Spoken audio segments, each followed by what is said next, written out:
فأعوذ بالله من الشيطان الرجيم بسم الله الرحمن الرحيم والذين جاهدوا فينا لنهدينهم سبلنا صدق الله العلي العظيم وصدق رسول النبي الكريم সবাই দুরূদ শরীফ পড়ে আল্লাহুম্মা সাল্লি আলা সাইয়্যিদিনা ওয়া নাবিয়িনা ওয়া শাফিঈনা ওয়া হাবিবিনা মাওলানা মুহাম্মদ সাল্লাল্লাহু আলাইহি ওয়া আলা আলিহি ওয়া আসহাবিহি ওয়া বারাকা ওয়া সাল্লাম আল্লাহুম্মা সাল্লি আলা সাইয়্যিদিনা ওয়া নাবিয়িনা ওয়া শাফিঈনা ওয়া হাবিবিনা মাওলানা মুহাম্মদ সাল্লাল্লাহু আলাইহি ওয়া আলা আলিহি ওয়া আসহাবিহি ওয়া বারাকা ওয়া সাল্লাম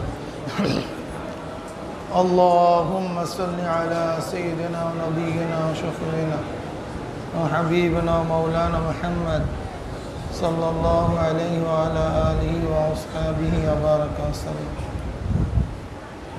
ইসলামী যুব আন্দোলন কেন্দ্রীয় কমিটি কর্তৃক আয়োজিত আজকে তরবিয়াতি জলসা সকাল থেকে শুরু করে এই পর্যন্ত তরবিয়াত চলতেছে। শিক্ষা এবং দীক্ষা, থিওরিক্যাল প্র্যাকটিক্যাল। শুধু থিওরিক্যাল শিক্ষা অর্জন করলেই এক ব্যক্তি পূর্ণতা অর্জন করতে পারে না। যেমন একজন ডাক্তার থিওরিক্যাল যতই ভালো রেজাল্ট করুক না কেন, তাকে ডাক্তারি করার অনুমতি দেওয়া হয় না যতক্ষণ পর্যন্ত ইন্টার্নি না করে, প্র্যাকটিক্যাল শিক্ষা গ্রহণ না করে। একজন ইঞ্জিনিয়ার থিওরিক্যাল যতই শিক্ষা দেওয়া হোক না কেন, প্র্যাকটিক্যাল ওস্তাদের সামনে ডিজাইন না করা পর্যন্ত তাকে ডিজাইন করার অনুমতি দেয় না। সরদার আলম আলাইহিস সালাতু ওয়াস সালামকে থিওরিক্যাল শিক্ষা দেওয়ার পরেও অনেক কাজ প্র্যাকটিক্যাল শিক্ষা দেওয়া হয়েছে। নামাজে থিওরিক্যাল শিক্ষা দেওয়া হয়েছে, আবার জিবরাইল আলাইহিস সালাতু ওয়াস সালাম নিজে ইমামতি করে প্র্যাকটিক্যাল নামাজে শিক্ষা দিয়েছেন, কিভাবে কিয়াম করতে হবে, রুকু করতে হবে, সাজদা করতে হবে। শিক্ষা দীক্ষা থিওরিক্যাল প্র্যাকটিক্যাল।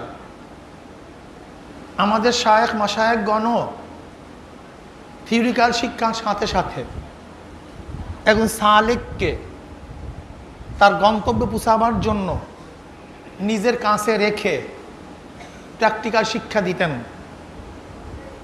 ইসলামী আন্দোলন বাংলাদেশও থিওরিক্যাল শিক্ষার সাথে সাথে তার অঙ্গ সংগঠন হোক, ইসলামী আন্দোলনের সংগঠন হোক, থিওরিক্যাল শিক্ষার সাথে সাথে তাদেরকে তারবিয়াতের ভিত্তিতে প্র্যাকটিক্যাল শিক্ষা দিয়ে থাকেন। তারই অংশ হিসাবে আজকে তরবিয়াত। এখানে আমরা বিষয়ভিত্তিক আলোচনা করে থাকি, সমস্যা কি, তার সমাধান কি। বর্তমান যুগে হঠাৎ করে নতুন এক সমস্যা দেখা দিচ্ছে। সেই সমস্যাটা কি? জেহাদ শব্দ নিয়ে। জেহাদ শব্দের অর্থ কি? জেহাদ কোন ক্ষেত্রে প্রয়োগ হবে, কখন প্রয়োগ হবে, এই বিষয় নিয়ে আমাদের আহলে হকদের মধ্যে বিশাল মতবাদ সৃষ্টি হয়েছে। যদিও একসময় ছিল না, কিন্তু বর্তমানে এই আলোচনা পর্যালোচনা আমাদের সামনে প্রকট আকার ধারণ করেছে। কেউ মনে করেন জিহাদ শব্দের অর্থ শুধু কেতাল, এর বাহিরে দ্বিতীয় কোনো অর্থ করাই জায়েজ নাই, বরং যারা করবে তার মুহাররিফ, তারা তাহরিফ করছে। এরা নিজেদেরকে মানহাজি বলে, মানহাজি গ্রুপ। এদের ফতুয়া খুব মারাত্মক, মারাত্মক ফতুয়া। আমার কানে এদের ফতুয়া সম্পর্কে এসছে। এরা বর্তমান যুগের সমস্ত ওলামায়ে কিরাম থেকে মুশরিক মনে করে, কাফের মনে করে। কেন? তারা নির্বাচনকে সমর্থন করে, জিহাদ করে না। অথচ নির্বাচন কুফুরি, জেহাদ ফরজ আইন। কাজী কুফুরিকে স্বীকার করছে, ফরজ আইনকে লঙ্ঘন করছে। কাজী কাফের হওয়ার জন্য এটাই কি যথেষ্ট? এর জন্য এরা সবাইকে কাফের মনে করে। আকাবিরে দেওবন্দ যারা আছেন, দেওবন্দের মাসলাকে যারা আছেন, চাই সে দেওবন্দে থাকুক, পাকিস্তানে থাকুক, বাংলাদেশে থাকুক, সে যত বড় আলেম হোক না কেন, যেহেতু নির্বাচনকে সমর্থন করছে, জিহাদকে বাদ দিছে, কাজে তারা কাফের। ফতোয়া খুব সহজ। আর আমাদের যুবকদের মাথার মধ্যে, কিছু ওলামায়ে কেরামদের মধ্যে, ছাত্রদের মধ্যে এই কথাটা এমনভাবে তারা পুশ করে, তারা ভাবে এর বাহির কোনো মতবাদ, কোনো দর্শন, কোনো আদর্শ ঠিক না। তাদের চোখে আমাদেরকে ওয়াজিবুল কতল মনে করে, ওলামায়ে কেরামকে ওয়াজিবুল কতল মনে করে, এদেরকে কতল করা ওয়াজিব। এর জন্য আমি জেহাদের কিছু সংজ্ঞা এবং এর লঘবি অর্থ কি, শরঈ অর্থ কি, এই বিষয় আমাদের জানা থাকা উচিত, ঠিক না ভাই? আমি নিজের থেকে বলবো না, তানজিমুল আশতাহাতের মধ্যে আবুল হাসান সাহেব রহমতুল্লাহ আলী কিতাবুল জেহাদের ব্যাখ্যা করেছেন। জেহাদ জিম হা দাল, জিমের উপরে 3 ধরনের হরকত দেয়া যায়, জবর, জের, পেশ। জাহদুন, জুহদুন বা মানি তাকাত, মুশাক্কাত। আর নেহায়া ওয়াল গায়া, আরদুস সালব, আল কিফাহা। জিহাদের অর্থ হলো মুশাক্কাত, তাকাত, কষ্ট করা, কষ্ট বহন করা, চেষ্টা ব্যয় করা। আল গায় ওয়া নেহায়া, শেষ প্রান্তে পৌঁছে যাওয়া। আল কিফাহু, সংগ্রাম করা। আর আদুসুলবা, শক্ত জমিনকেও কি বলা হয়? জাহদুন বলা হয়, শক্ত জমিনকে। আল কেতাল মাল কুফার, এও কি বলা হয়? জিহাদ বলা হয়। জিহাদুন ফেআলুনের ওজনে বাবে মুফালা। যদি বাইনিসে জিমিনিসে কাসরা হয়, তখন মুফালার থেকে আসবে মুশারাকাত, উভয় তরফ থেকে হতে হবে, ঠিক না? এ হলো জিহাদের লঘবি অর্থ। জিহাদের শরঈ অর্থ কি?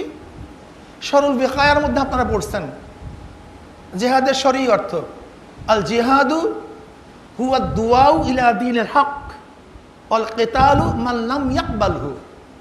শরঈ বিকায়ার মধ্যে জিহাদের সঙ্গে এইভাবে করা হয়েছে, আল জিহাদু হুয়া দুআউ ইলা দীনিল হক ওয়াল কিতালু মান লাম ইয়াকবালহু।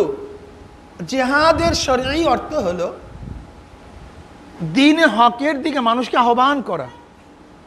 যে ব্যক্তি দ্বীনে হককে কবুল করবে না, তার বিরুদ্ধে লড়াই করা। তা জিহাদের এক অর্থ কি করছেন? দ্বীনে হকের দিকে দাওয়াতকেও জিহাদ বলছেন, একটা অংশ। দাওয়াত যদি কবুল না করে, তার বিরুদ্ধে মোকাবেলা করা। ফতুল বারি, মুসান্নিফে ফতুল বারি তিনি কি বলেন? হুয়াল বাজল মাজহুদ ফি কিতাল কুফার, কাফেরদের বিরুদ্ধে শক্তি ব্যয় করা, কাফের বিরুদ্ধে লড়াই করার নাম কি? জিহাদ। তানবুন আশতাদের মধ্যে মেরকাত বা বিভিন্ন কিতাবের বরাত দিয়ে তিনি জিহাদের শরঈ অর্থ বলেন, বাজল মাজহুদ ফি কিতাল কুফার মুবাশারাতান আও মুআনাতান বিল মাল আও বির রায় আও বিকাসরাত সাওদা গায়রা যালিক। এটা হলো জিহাদের শরঈ অর্থ। অর্থাৎ বাজল মাজহুদ ফি কিতাল কুফার মুবাশারাতান আও মুআনাতান বিল মাল আও বির রায় আও বিকাসরাত সাওদা গায়রা যালিক। নফসে নফিস সশরীরে যুদ্ধের ময়দানে অবতীর্ণ হয়ে বাতিলের মোকাবেলায় সর্বশক্তি প্রয়োগ করা।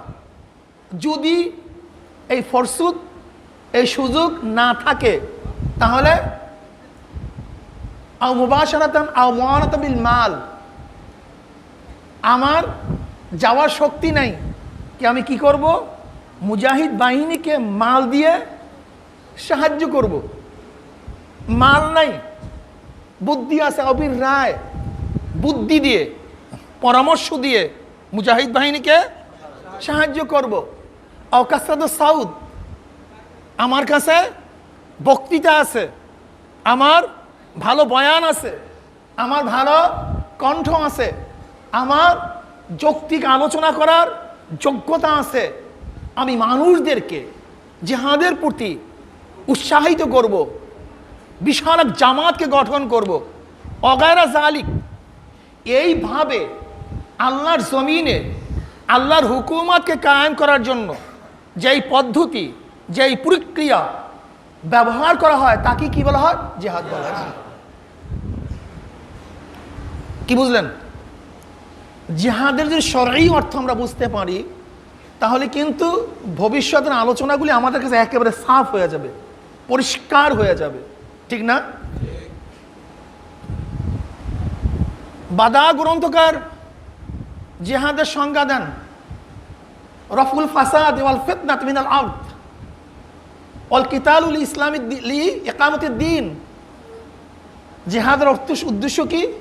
ফাসাদ এবং ফিতনাকে জমিন থেকে উৎখাত করা এবং সেখানে ইকামতিদ দ্বীন কায়েম করা, ঠিক না? ওয়াল কিতালুল ইকামতিদ দ্বীন, এবং সংগ্রাম করা, লড়াই করা কিসের জন্য? তাহলে জিহাদের মূল উদ্দেশ্য কি ভাই? জোরে বলেন। ফিতনা ফাসাদ দূর, দ্বীন কায়েম করা। এটা বাদা গ্রন্থকার বলেন জিহাদের সংজ্ঞা।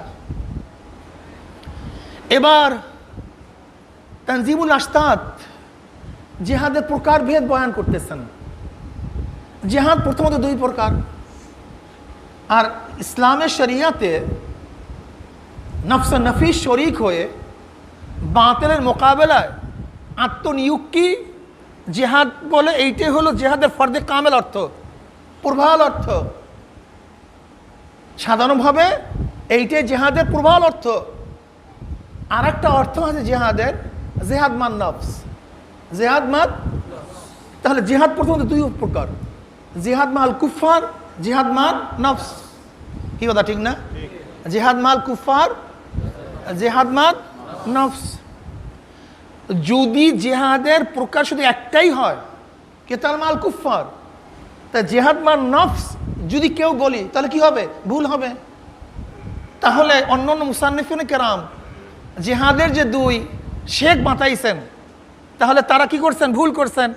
অথচ সমস্ত গোটা দুনিয়ার মুহাদ্দিস মুস্তাহিদরা দুইটা শেখ করছেন। কেন করছেন? কোরআন হাদিসের আলোকে। সেই দলিলগুলো আমি বলবো। এটা তাদের নিজের মন করা বলেন নাই, দালাইলের ভিত্তিতে, নজ ভিত্তিতে বলছেন। সেই দলিলগুলো আমি এখন আপনাদের সামনে পেশ করব। যেহেতু জিহাদ কয় প্রকার হলো? দুই প্রকার, জিহাদ মাল কুফার, জিহাদ মান নফস। এখন জিহাদ মাল কুফার এইটা বড় জিহাদ না জিহাদ মান নফস এইটা বড় জিহাদ? সুফিয়ানে কারাম, হুকামায়ে কারাম তারা বলেন জিহাদ মান নফস হলো জিহাদ মাল কুফারের নিসবতে বড়। কথাটা খুব ভালো মতো বুঝবেন। জিহাদ মান নফস জিহাদ মাল কুফারের নিসবতে কি বড়। কারণ কি? তারা ইল্লাত বয়ান করে। নাম্বার এক, এই ইল্লাত বয়ান করা শুরু করছেন। নাম্বার এক, যে কাফের বেঈমান মুশরিক এটা তো কার সৈনিক, কার কি? কার লস্কর। এরা তো কার লস্কর, কার সৈনিক। কার সৈনিক? নফস এবং শয়তানের। কাফের বেঈমান মুশরিকরা কার সৈনিক কি সৈনিক না? মুজাহিদরা কার সৈনিক কি সৈনিক কা? মুজাহিদরা কার সৈনিক? তাহলে কাফের বেঈমান মুশরিক তারাও তো কার সৈনিক? কার সৈনিক? তাহলে তারাও সৈনিক, তাদের সিফাতুল আজমকে শয়তান এবং নফস। সিফাতুল আজম চিফ, উনি হলো শয়তান মিয়া, উনি হলো নফস মিয়া, উনি হলো ওনাদের সর্দার। এখন বলেন তো, লস্করের সাথে যুদ্ধ করা এইটা বড়, না যে প্রধান সেনাপতি তার সাথে যুদ্ধ করা বড়? কি কথা বলেন? তাই প্রধান সেনাপতির সাথে যুদ্ধ করা সৈনিকের তুলনায় কি বড়? যেহেতু নফস হলো, শয়তান হলো কাফেরদের সেফা সালাত, প্রধান সেনাপতি, কাজে প্রধান সেনাপতির সাথে যুদ্ধ করা কি হবে? বড় হবে। এর জন্য আল্লাহ পাক কি বলেন? আল্লাযীনা জাহাদু ফিনা লানাহদিয়ান্নাহুম সুবুলানা। এখানে সমস্ত মুফাসসিরিনে কেরাম যারা যুদ্ধ করবে, জিহাদ করবে আমাকে পাওয়ার জন্য, কিসের সাথে? নফস এবং শয়তানের সাথে, নফস এবং প্রবৃত্তির বিরুদ্ধে। আল্লাযীনা জাহাদু, আমি ওই সমস্ত দোস্ত এবং বন্ধুদেরকে বলবো, জিহাদ শব্দের প্রয়োগ যদি একমাত্র কিতাল মাল কুফফারের সাথে সংযুক্ত হয়, অন্য কোনো জায়গায় প্রয়োগ না হয়, তো আল্লাযীনা জাহাদু ফিনা লানাহদিয়ান্নাহুম সুবুলানা, এখানে আল্লাহ পাক রব্বুল আলামিন নফস এবং শয়তানের বিরুদ্ধে যুদ্ধকারীকে তো মুজাহিদ বলছেন। এখন আপনি কি বলবেন? তাহলে তারিফ তো আল্লাহ মাফ করুক, আল্লাহ নিজেই করে ফেলেছেন। তারিফ তো আল্লাহ পাক নিজেই করে ফেলেছেন। তিনি জিহাদ শব্দের অর্থ কাফেরের সাথে মোকাবেলার বাহিরেও, নফসের সাথে মোকাবেলার ক্ষেত্রেও ব্যবহার করেছেন, ঠিক না? তাহলে দেখা যায় প্রধান সেনাপতির সাথে যুদ্ধ করা সৈনিকের তুলনায় বড়। সেই সাথে নফস এবং শয়তানের সেনাপতি, এর জন্য হাওয়াই নফসের বিরুদ্ধে যুদ্ধ করা কি হবে? বড় যুদ্ধ হবে। নাম্বার 1 দলিল, আকলি দলিল। তাদের নকলি দলিল, নবী আলাইহিস সালাতু ওয়াস সালাম এক যুদ্ধের থেকে ফেরার সময় বলেন, রাজানা মিনাল জিহাদিল আসগর ইলা জিহাদিল আকবর। যদিও এই হাদিসের ব্যাপারে তারা ইশকাল তুলে, হাদিসের ব্যাপারে ইশকাল তুলে, এর বাহিরেও সহিহ হাদিস আমরা বলবো, সেটা পরে বলতেছি। রাজানা মিনাল জিহাদিল আসগর ইলা জিহাদিল আকবর, আমরা ছোট যুদ্ধ থেকে বড় যুদ্ধের দিকে রওনা করছি। খোদ নবী আলাইহিস সালাতু ওয়াস সালাম এখানেই নফস এবং শয়তানের বিরুদ্ধে যুদ্ধকে নিজেই বড় যুদ্ধ বলছেন। অন্য এক হাদিসের মধ্যে নবী আলাইহিস সালাতু ওয়াস সালাম ফরমান, আসাদ্দু জিহাদে জিহাদুল হাওয়া। আসাদ্দু জিহাদে, যে সবচেয়ে বড় যুদ্ধ কি? নফসের সাথে যুদ্ধ করা। অন্য হাদিসের মধ্যে নবী আলাইহিস সালাতু ওয়াস সালাম ফরমান, আল মুজাহিদু মান জাহাদা ফি নাফসি। এখানে নবী আলাইহিস সালাতু ওয়াস সালাম খোদ নিজে নফসের বিরুদ্ধে যে যুদ্ধ করে তাকে মুজাহিদ বলছেন। আল মুজাহিদু মান জাহাদা ফি নাফসি, আয় আল মুজাহিদুল কামেল ফায়াকুল জিহাদু ফি নাফসিহি কামেলান। যে ব্যক্তি পরিপূর্ণ মুজাহিদ, তার যুদ্ধটা তার নফসের সাথে কি হবে? পরিপূর্ণ হবে। ওহ আকবর, এইটাই কি যুদ্ধ? সবচেয়ে বড় যুদ্ধ। কি কথা ঠিক না? এরপরে আসেন, নফসের বিরুদ্ধে শয়তানের বিরুদ্ধে যুদ্ধ করা বড় যুদ্ধ হওয়ার কারণটা কি? আবি মুসা আশআরী রাদিয়াল্লাহু তাআলা থেকে রওয়ায়াত আসছে, বুখারীর মধ্যে রওয়ায়াত আসছে, এক ব্যক্তি নবী আলাইহিস সালাতু ওয়াস সালাম কাছে আসছেন, আয়েশা বলেন, ইয়া নবী আল্লাহ, মান কাতালা লিল মাগনামে ওয়া মান কাতালা লিয-যিকরি ওয়া মান কাতালা লিয়ুরা মাকানা ফামান ফি সাবিলিল্লাহ। ক্বালা রাসূলুল্লাহ সাল্লাল্লাহু আলাইহি ওয়াসাল্লাম, মান কাতালা লিতাকুনা কালিমাতুল্লাহিল উলিয়া ফাহুয়া ফি সাবিলিল্লাহ। এটা বুখারী মুসলিমের মধ্যে রওয়ায়াত আছে। এক ব্যক্তি এসে বলছে, ইয়া নবী আল্লাহ, যে ব্যক্তি যুদ্ধ করে গনিমতের মাল পাওয়ার জন্য, যে ব্যক্তি যুদ্ধ করে তার আলোচনা ছড়িয়ে পড়বে এর জন্য, যে ব্যক্তি যুদ্ধ করে তার অবস্থানকে ঠিক রাখার জন্য, ফামান ফি সাবিলিল্লাহ, এর মধ্যে কোন ব্যক্তি আল্লাহর রাহে যুদ্ধ করতেছে? নবী আলাইহিস সালাতু ওয়াস সালাম বললেন, একজনও না, যে ব্যক্তি একমাত্র আল্লাহর জমিনে আল্লাহর কালেমাকে বুলন্দ করার জন্য লড়াই করবে, শহীদ হবে, সেই ব্যক্তি শহীদ। এর বাহিরে দুনিয়ার কোনো উদ্দেশ্যে কেউ যদি মারা যায় তাহলে কি হবে না? এখন আমাকে বলেন তো, উদ্দেশ্য নিয়ত, এর কি বাহ্যিক জিনিস না কলবের জিনিস? হ্যাঁ, এটা কি দেখা যায় নাকি দেখা যায় না? দেখা যায় না। এখন আপনার নিয়তকে সহি করা, এই সহি করার জন্য মুজাহিদা করতে হবে কার সাথে? নফসের সাথে। আর নফসের সাথে মুজাহিদা করিয়ে যদি আপনি জিততে না পারেন, সব আমল বরবাদ। সব আমল কি? কোনো আমলই আপনার কার্যকারী হবে না, কোনো আমল গ্রহণযোগ্য হবে না। এর জন্য নবী আলাইহিস সালাতু কি বললেন? ইন্নামাল আমালু বিন্নিয়াত ইন্নামাল লাফযে হাসার মা ইল্লার ফায়দা দেয়। অর্থ কি দাঁড়াবে? মাল আমালু ইল্লা বিন্নিয়া, আমলা নিয়াত ব্যতীত। আর নিয়াত বাহ্যিক কোনো আমলের বিষয় নয়, নিয়াত অন্তরের বিষয়। আর অন্তর যতক্ষণ সাফ না হবে ততক্ষণ পর্যন্ত নিয়াত সাফ হবে না। আর নিয়াত সাফ না হলে রণাঙ্গনে মৃত্যুবরণ করলে আপনি শহীদ হবেন না। এর জন্য নফসের বিরুদ্ধে যুদ্ধ করা সবচেয়ে বড় যুদ্ধ। কারণ আল্লাহ পাক নিজেই বলেন, ওমা উমিরু ইল্লা লিয়াবুদুল্লাহ মুখলিসিনা লাহুদ্দিন, আমি তোমাদের কোনো আদেশই করি নাই। ওমা উমিরু, নামাজের দরকার নাই, রোজার দরকার নাই, পর্দার দরকার নাই, জিকিরের দরকার নাই, দানের দরকার নাই, সৎকার দরকার নাই, হজের দরকার নাই, জিহাদের দরকার নাই, জিকিরের দরকার নাই, তেলাওয়াতের দরকার নেই। ওমা উমিরু, কোন আদেশ করি নাই। হ্যাঁ, নামাজ পড়বা ইখলাসের সাথে পড়তে হবে, রোজা রাখবা ইখলাসের সাথে রাখতে হবে। কি কথা ঠিক না? তাহলে ইখলাস পয়দা হয় কোথায়? কলবে। জোরে বলেন। ইখলাস আছে, ইবাদত আছে। ইখলাস নাই, ইবাদত নাই। কাজে খালেস নিয়াত করার জন্য, খালেস সহি নিয়াত করার জন্য প্রয়োজন কি ভাই? নফস এবং শয়তানের মোকাবেলা করা, তাদের বিরুদ্ধে যুদ্ধ করা। আসাদু জিহাদে জিহাদুল হাওয়া, নফসের বিরুদ্ধে যুদ্ধ করা সবচেয়ে বড় যুদ্ধ।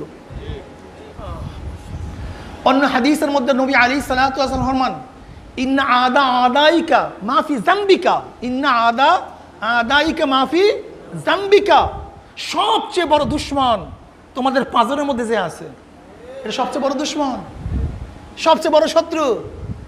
আমার নবী আলাইহিস সালাতু ওয়াস সালাম, নবী আলাইহিস সালাতু ওয়াস সালাম পাঁজরের মধ্যে যে নফস আছে, সেই নফসকে সবচেয়ে বড় শত্রু বলছেন।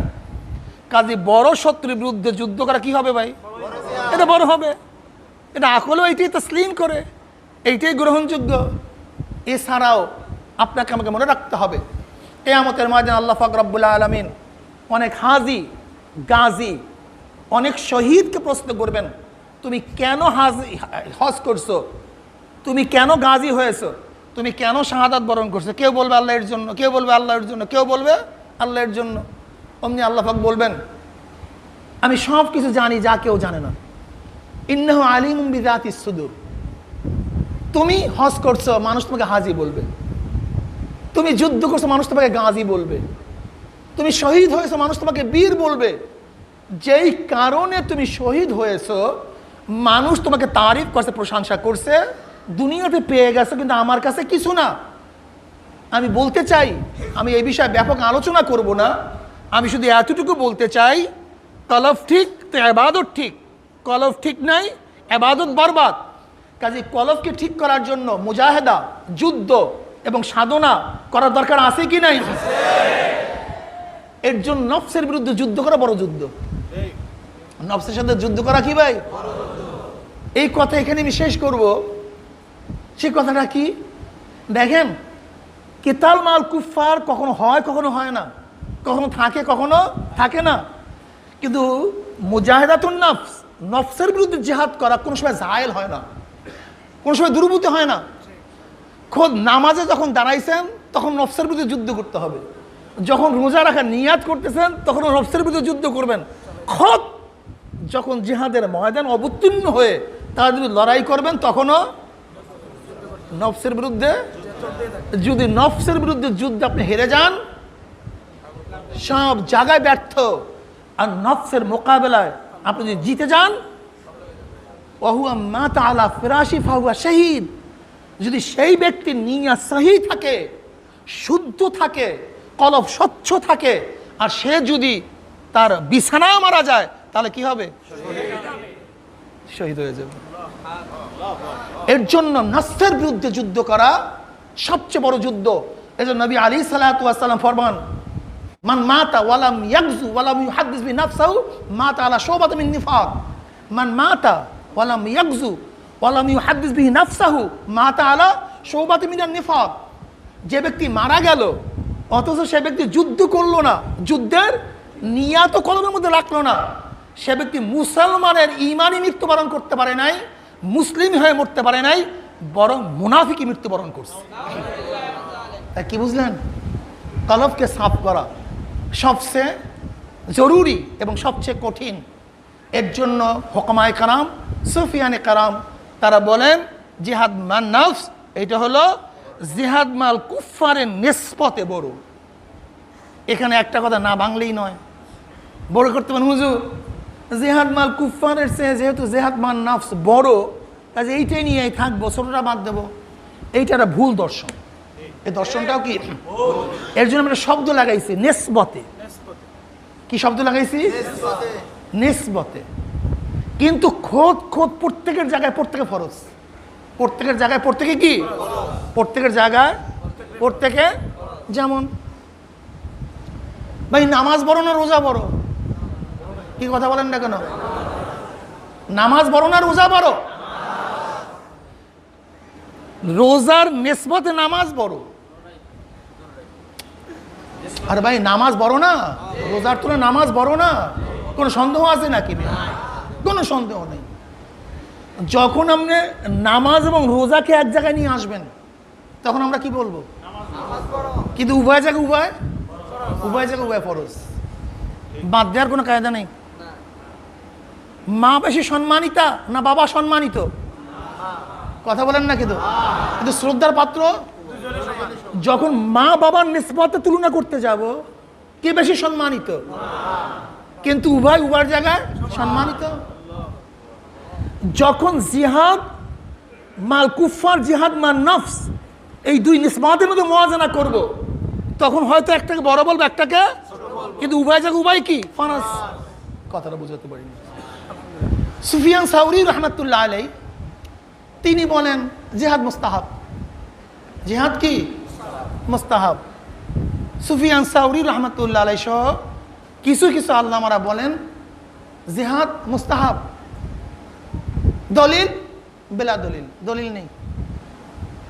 সাইদ ইবনে মুসাইয়িব রহমাতুল্লাহ আলাইহি তিনি বলেন জিহাদ সব সময় ফরজে আইন। সব সময় কি? ফরজে আইন। দলিল? তার দলিল হলো মুতলাক জিহাদের আয়াতগুলি, ওয়াক্তুল মুশরিকিনা হাইসু ওয়াজাতুমুহুম ওয়াকাতিলুহুম হাত্তা লা তাকুনা ফিতনাতুন ওয়া ইয়াকুনুদ দীনু কুল্লুহু লিল্লাহ ইয়া আইয়ুহান নাবিয়্যু জাহিলিল কুফফার ওয়াল মুনাফিকিন।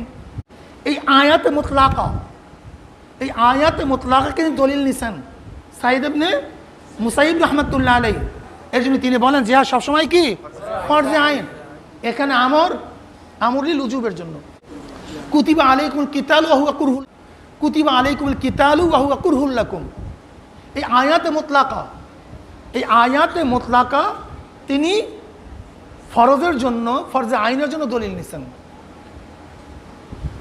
কিন্তু সমস্ত জমহুর ওলামায়ে কেরাম, সমস্ত জমহুর ওলামায়ে কেরাম, সমস্ত আইম্মায়ে কেরাম তিনি ফরজে আইন বলেন, আর সমস্ত ওলামায়ে কেরাম জিহাদকে ফরজ বলেন। কি বলেন? জোরে বলেন। এই ফরজ আবার দুই প্রকার, কখনো ফরজে আইন, কখনো ফরজে কিফায়া।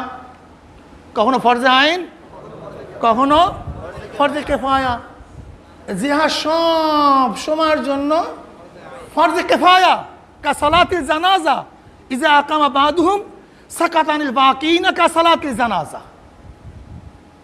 জিহাদ সব সময় কি? ফরজে কা সালাতিল ইজা আকামা বাদুহুম সাকাত আনিল বাকিনা কা সালাতিল জানাজা।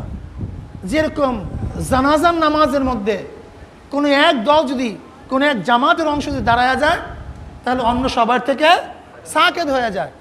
এই জন্য তারা ফরজে কিফায়া বলেন। কেন ফরজে কিফায়া বলেন? কারণটা কি? ফরজে আইন বলেন না কেন? বলে দেখো, যদি জিহাদকে সবসময় ফরজে আইন বলো, তাহলে লাইসা আলাল আমাই হারাজুন ওয়ালা আলাল আরাজ হারাজুন। এই যে আয়াতে খাসা, এই আয়াতে খাসা তো ফরজে আইনের থেকে সাকেত হয় না। যেমন নামাজ ফরজে আইন, রোজা ফরজ, কথা রোজা কি ভাই? কিন্তু কোনো অন্তর থেকে কি নামাজ সাকেত? কোনো আরাজ থেকে নামাজ সাকেত? কোনো মারিজ থেকে কি নামাজ সাকেত? নামাজ সাকেত না। অথচ এদের থেকে কি জিহাদ সাকেত।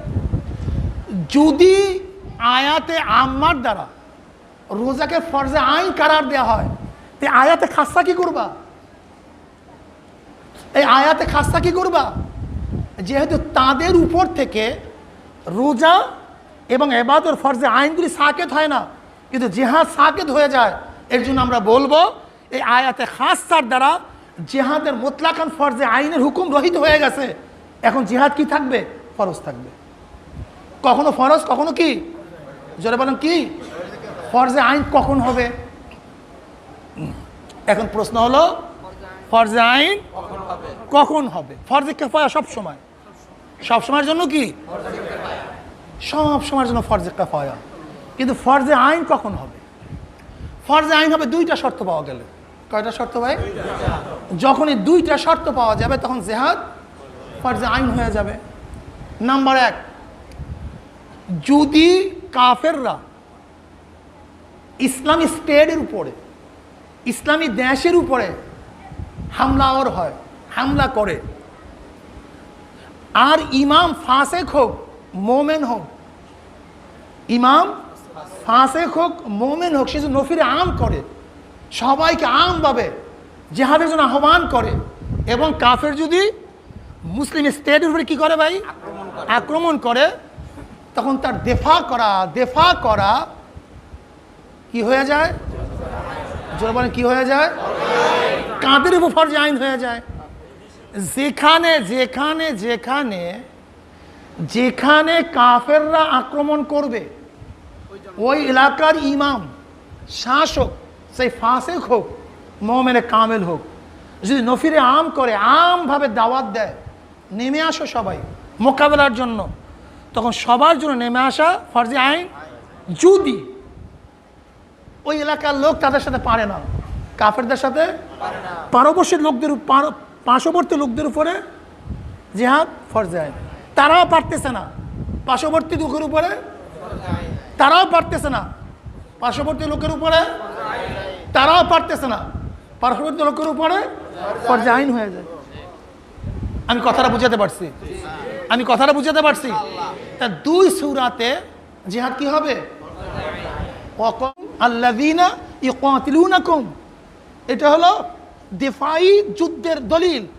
আল্লাযীনা ইউকাতিলুনাকুম, তোমরা তাদের সাথে যুদ্ধ করো, তাদের বিরুদ্ধে লড়াই করো যারা তোমাদের বিরুদ্ধে লড়াই করতেছে। তা দিফাই, এটা কি ভাই?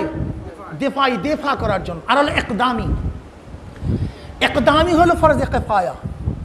একদামি মানে তুমি কোনো কাফের রাষ্ট্রের উপরে আগেই হামলা করবা। কি কারণে হামলা করবা?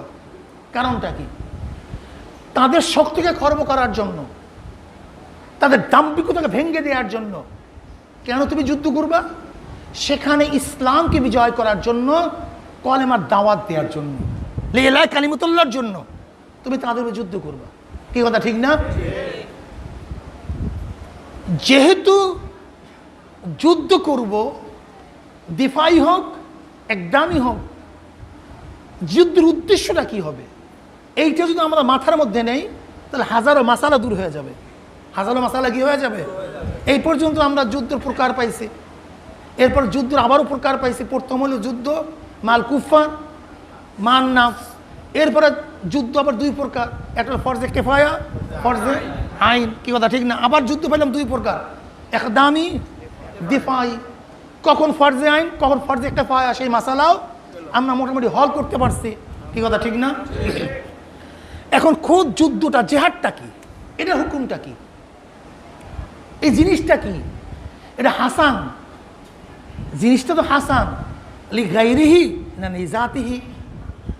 এই মাসালা যদি হল করতে পারেন তাহলে হাজারো মাসালার জবাব হয়ে যাবে, হাজারো প্রশ্নের জবাব হয়ে যাবে শুধু এই একটা মাসালার উপরে। কি মাসালাটা কি ভাই? জেহাদ, জিহাদ হাসান লি গাইরিহি না হাসান লি জাতিহি? জিহাদ হাসান লি গাইরিহি হাসানলি জাতিহি না, জিহাদ কি ভাই? হাসানলি। এটা খোদ ভালো না, খোদ সুন্দর না, বরং অন্য কারণে সুন্দর হয়ে গেছে। আর হাসানলি জাতি সে নিজেই সুন্দর। যেমন ওয়াসাইলগুলি সাধারণত হাসানলি গায়রি হয়, হাসানলি জাতি হয় না। যেমন উজু ওয়াসাইল নামাজের, তায়াম্মম ওয়াসাইল নামাজের, নাকি ভাই? এর জন্য ওয়াসাইল হলো উজু, সে হাসানলি জাতিই না, হাসানলি গায়রিহি। নামাজের জন্য উজু সুন্দর, খোদ উজুর প্রয়োজন আমার ছিল না। আমি কথাটা বোঝাতে পারছি? তাই জিহাদ হাসানলি গায়রিহি। কিসের জন্য হাসান? কাশের কি কারণে হাসান? এই সৌন্দর্যতা কে বর্ধন করছে? কোন কারণের মধ্যে সৌন্দর্যতা আসছে? এ তো সুন্দর হওয়ার কথা ছিল না। কতল কেতাল, রক্তপাত, সে তো সুন্দর হওয়ার কথা না। কিন্তু রক্তপাত সুন্দর হওয়ার কারণটা কি? লিইনফাজের শারিয়া, লিইনফাজের শারিয়া, লিইনফাজের শারিয়া। জিহাদ মূল উদ্দেশ্য না। আমার মূল উদ্দেশ্য ছিল শরিয়াতকে নাফেজ করা, শরিয়াতকে বাস্তবায়ন করা। যেহেতু জিহাদ ব্যতীত শরিয়াতকে বাস্তবায়ন করতে পারি না, জিহাদ হলো শরিয়াতকে বাস্তবায়ন করার মাধ্যম। এই কারণে খোদ জিহাদটা সুন্দর হয়ে গেছে। জিহাদটা কি হয়ে গেছে? কথাটা বোঝাতে পারি।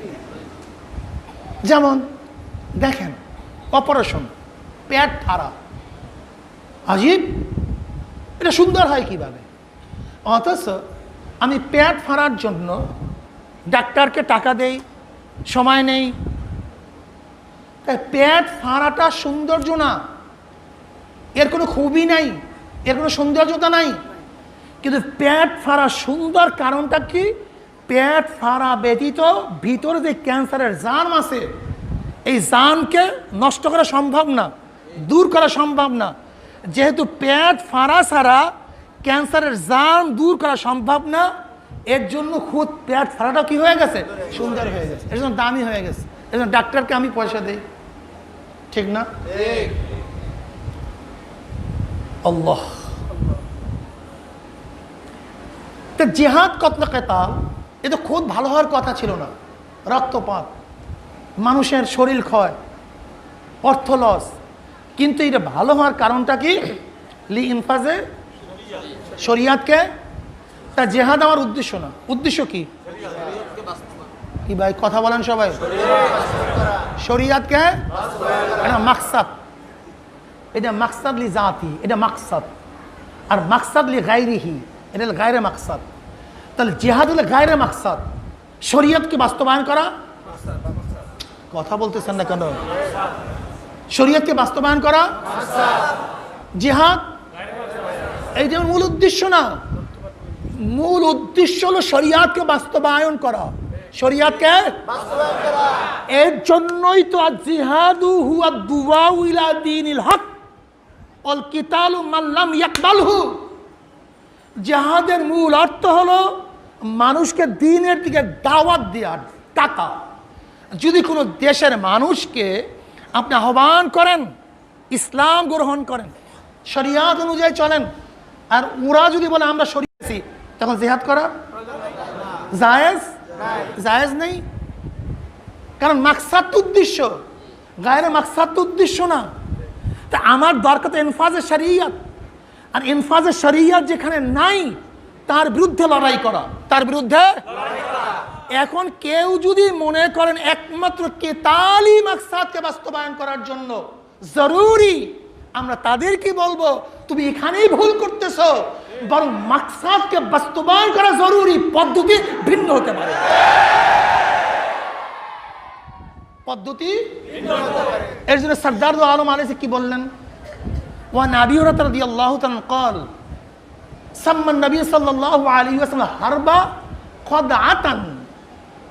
সাম্মা নবী সাল্লাল্লাহু আলাইহি ওয়াসাল্লাম হারবা খাদআতান, বুখারী রওয়ায়াত।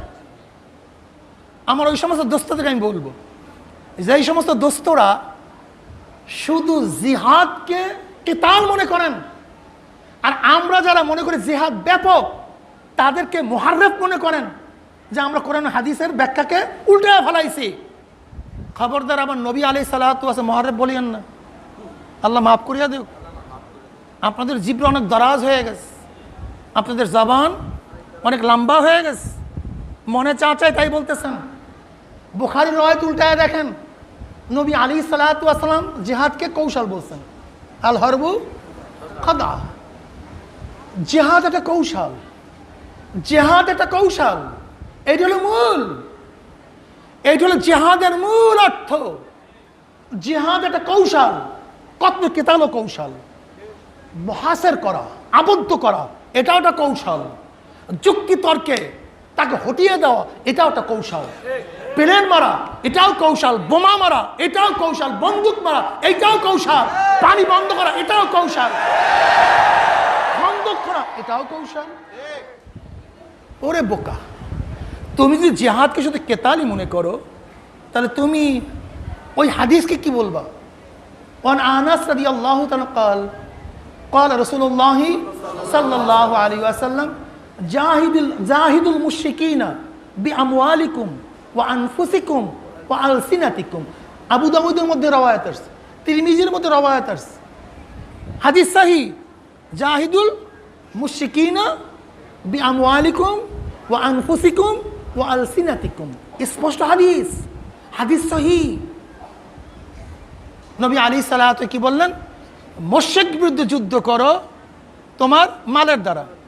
আর তুমি শুধু যুদ্ধ বানাইছো কেতাল, আর নবী বলছেন মালের দ্বারা, তোমার নফসের দ্বারা, তোমার শ্রমের দ্বারা, যে প্রকারই হোক না কেন, তোমার শরীর, তোমার নফসকে ব্যবহার করো। তোমার নফস, তোমার শরীরের দ্বারা কাফেরদের মোকাবেলা যুদ্ধ করো। ওয়া আলসিনাতিকুম, তোমার লিসান দ্বারা, তোমার কথার দ্বারা, তোমার বক্তৃতার মাধ্যমে, তোমার আলোচনার মাধ্যমে কাফেরদের মোকাবেলা যুদ্ধ করো। তো এখানে নবী আলাইহিস সালাতু ওয়া জাহিদুল মুশরিকিনা বিআমওয়ালিকুম ওয়া আনফুসিকুম ওয়া আলসিনাতিকুম। নবী আলাইহিস সালাতু জিহাদ শুধু মাল কুফার তো বলেন নাই, কণ্ঠের মাধ্যমে, জবানের মাধ্যমে মোকাবেলা করাকেও যুদ্ধ বলছেন। মালের ভিত্তিতে যুদ্ধকেও যুদ্ধ বলছেন, শরীরের শ্রমের ভিত্তিতে যুদ্ধকে কি বলছেন? আর তুমি শুধু যুদ্ধের অর্থ কি নিছো? তাই তুমি নবীর চেয়ে বেশি বুঝছো, তুমি নবীর চেয়ে কি বুঝছো? বেশি বুঝছো। তুমি বুখারী উল্টায় দেখো, হযরত আম্মা জান আয়েশা সিদ্দিকা রাদিয়াল্লাহু তাআলা ফরমায়, ইয়া নবী আল্লাহ, আমরা তো মনে করি জিহাদ সর্বোৎকৃষ্ট আমল, কাজে আমাদেরকে জিহাদের অনুমতি দেন। নবী আলাইহিস সালাতু ওয়াল্লাহ লাকিন আফজালাল জিহাদে হজ্জুন মাবরুর, বুখারীর মধ্যে রওয়ায়াত আছে। নবী আলাইহিস সালাতু ওয়াস সালামের কাছে আম্মা জান আয়েশা সিদ্দিকা বললেন, ইয়া নবী আল্লাহ, আমরা জিহাদকে সর্বোৎকৃষ্ট আমল মনে করি, কাজে আমাদেরকে জিহাদ করার অনুমতি দেন।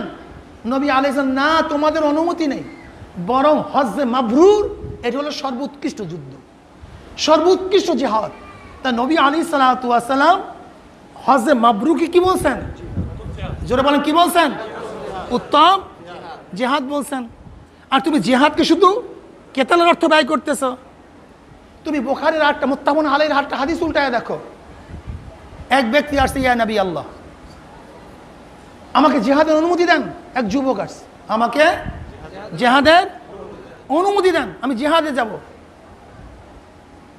নবী আলাইহিস সালাতু ওয়াস সালাম ফরমান, আহাইয়ুন আহাইয়ুন ওয়ালিদাকা, আহাইয়ুন ওয়ালিদাকা, তোমার বাপ মা কি জিন্দা আছে? নাম, ইয়া নবী আল্লাহ, তারা তো জিন্দা আছে। নবী আলাইহিস সালাত ক্বালা ফাফিহিমা ফাজাহিদ, ফাফিহিমা ফাজাহিদ। এই হাদিসখানা তিরমিজির মধ্যে আসছে, আবু দাউদের মধ্যে আসছে, হাদিস আসছে। নবী আলাইহিস সালাতু ওয়াস সালাম ফরমান, তোমার কি বাপ মা আছে? বলে আছে তো ইয়া নবী আল্লাহ। বলে যাও, তাদের খেদমতের মধ্যে গিয়ে তুমি যুদ্ধ করো। ফাজাহিদ, ফাজাহিদ, তুমি তাদের খেদমতের মধ্যে যুদ্ধ করে জিহাদ করো। এখানে নবী আলাইহিস সালাতু ওয়াস সালাম জিহাদ শব্দ শুধু কেতালের মধ্যে ব্যয় করেন নাই, বরং বাপ মায়ের খেদমতকেও যুদ্ধ বলছেন, জিহাদ বলছেন। কি কথা বলেন না কেন? বাপ মায়ের খেদমতকেও জিহাদ বলছেন। অন্য হাদিসের মধ্যে আসছে, রওয়ায়াতের মধ্যে দেখেন, আবু দাউদের মধ্যে, তিরমিজির মধ্যে, ইবনে মাজার মধ্যে হাদিস আসছে। নবী আলাইহিস সালাতু ওয়াস সালাম ফরমান, আফজালুল জিহাদে কালিমাতু হক্কেন অফি রওয়ায়েতে কালিমাতু আদেলেন ইনদা সুলতানিল জায়ের ইনদা সুলতানিল জায়ের। নবী আলাইহিসসালাতু ওয়াসসালাম ফরমান আফজালুল জিহাদে কালিমাতু হক্কেন ইনদা সুলতানিল জায়ের, সর্বোৎকৃষ্ট যুদ্ধ আফজালুল জিহাদ। কি বলছেন ভাই? কোনটা? জালেম, অত্যাচারী, শাসক, আমির, নেতার বিরুদ্ধে সত্য কথা জোরে বলা, সাহসিকতার সাথে বলা, এটা হলো সর্বোৎকৃষ্ট যুদ্ধ। কে বলছেন? জোরে বলেন, কে বলছেন? কোন জিহাদ বলছেন? আফজাল জিহাদ। এখন তুমি যদি জিহাদকে শুধু কিতালি মনে করো, অথচ নবী আলাইহিসসালাতু ওয়াসসালাম অত্যাচারের বিরুদ্ধে জোরে আওয়াজ করা, সত্য কথা বলাকেও যুদ্ধ বলছেন, আর তুমি সেটাকে জেহাদি মনে করো না। এখন আমরা ভুল করতেছি না, তুমি ভুল করতেছো, এটা তোমার দ্বিতীয়বার দেখা দরকার আছে কি নাই রে বন্ধু? এরপর আসেন মুসলিম শরীফের হাদিস দেখেন। ওয়ান আবি সাঈদ খুদরি রাদিয়াল্লাহু আনহু قال قال رسول الله صلى الله عليه وسلم من رأى منكم منكرا فليغير بيده فإن لم يستطع فبلسانه فإن لم يستطع فبقلبه وذلك ضعف الإيمان। মুসলিমের হাদিস। যদি তোমরা আমরে মুনকার দেখো, গর্হিত কাজ দেখো, তোমাদের শক্তি থাকলে হাত দিয়ে পরিবর্তন করে দাও। দেখেন আমার নবী সেই যুগেরও নবী, তার পরবর্তী যুগেরও নবী, এই যুগেরও নবী, কিয়ামত পর্যন্ত যেন আমার নবী। তিনি আরবেরও নবী, গায়েরও আরবেরও নবী, সব জায়গায় নবী আমার নবী, সমস্ত মানুষের জন্য আমার নবী, সমস্ত জামানার জন্য আমার নবী।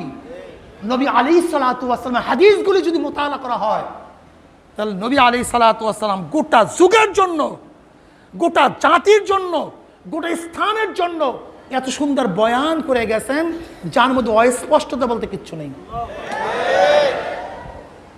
অস্পষ্টতা বলতে কিচ্ছু নেই। কিন্তু আমাদের সবচেয়ে বড় সমাজ জামিয়াতে আয়াত কোরআনিয়া, জামিয়াতে আহাদিস আমাদের সামনে না থাকার কারণে আমাদের যুবকদের মাথার মধ্যে এমন কিছু কথা ঢুকানো হয়, আর যুবকরা বলে কেতাল কেতাল কেতাল কেতাল, আমি কেতালের মাসালার সামনে আসতে আসি, তুমি ফতুয়া দিয়ে আমাকে কাফের বানাও, অথচ তোমার ফতুয়া তুমি নিজে আবার কাফের না হয়ে যাও।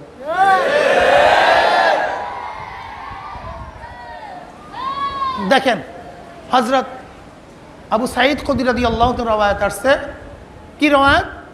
যখন তোমরা গর্হিত কাজ দেখো, খোদাদ্রোহী কাজ দেখো, শরিয়াতের বিরুদ্ধে কোনো কাজ দেখো, এই ধর্ষণ দেখতেছো, এই প্রিজিং দেখতেছো, সিলিউথানি দেখতেছো, ঘুষ দেখতেছো, তখন তোমরা কি করো? শক্তি থাকলে হাত দিয়ে পরিবর্তন করে দাও, শক্তি দিয়ে পরিবর্তন করে দাও। যদি সেই পরিমাণের শক্তি না থাকে, তাহলে এমন ভাবে জবান দিয়ে বলো যেন পরিবর্তন হয়ে যায়। এই মিয়া বোকারাম চৌধুরী, মাথায় ঘিলু নাই, মগজহীন। বর্তমানে আমাদের আলোচনার ভিত্তিতে, আমাদের মিছিল মিটিংয়ের ভিত্তিতে হাজারো খোদাদ্রোহী কাজ বন্ধ হয়েছে কি হয় নাই? কি বোকারাম চৌধুরী এগুলি? কলে মিছিল করেন কেন, মিটিং করেন কেন? মাথার মধ্যে ঘিলু আছে এগুলির? না গোবর ঢুকাইছে মাথার মধ্যে ইহুদিরা? হ্যাঁ, আজকে দেখো এই আন্দোলন সংগ্রামের কারণে হাজারো দুষ্কৃতিকারী অ্যারেস্ট হয় কি হয় না? তাদেরকে বিচার করে কি করে না? তো হয় না মানি তোমাকে কি বলছে হয় না? তোমার সেই পরিমাণে শক্তি না থাকলে মুখ থেকে এমন ভাবে বলো, ও আলসিনাতিকুম, মুখের দ্বারা আলোচনা করা একটা যুদ্ধের অংশ, জিহাদের অংশ। ঠিক না? কাজে তোমাকে বলতে হবে যে জিহাদ শুধু কিতালকে যদি মনে করো, তাহলে আমরা তাহরিফ করি নাই, বরং তুমি কোরআন ও হাদিসের আয়াতকে এবং হাদিসকে তাহরিফ করছো। নবী আলাইহিস সালাম জিহাদকে ব্যাপক রাখছে, আর তুমি ব্যাপকতাকে খাস করে ফেলাইছো। যদি সেই পরিমাণের শক্তি না থাকে,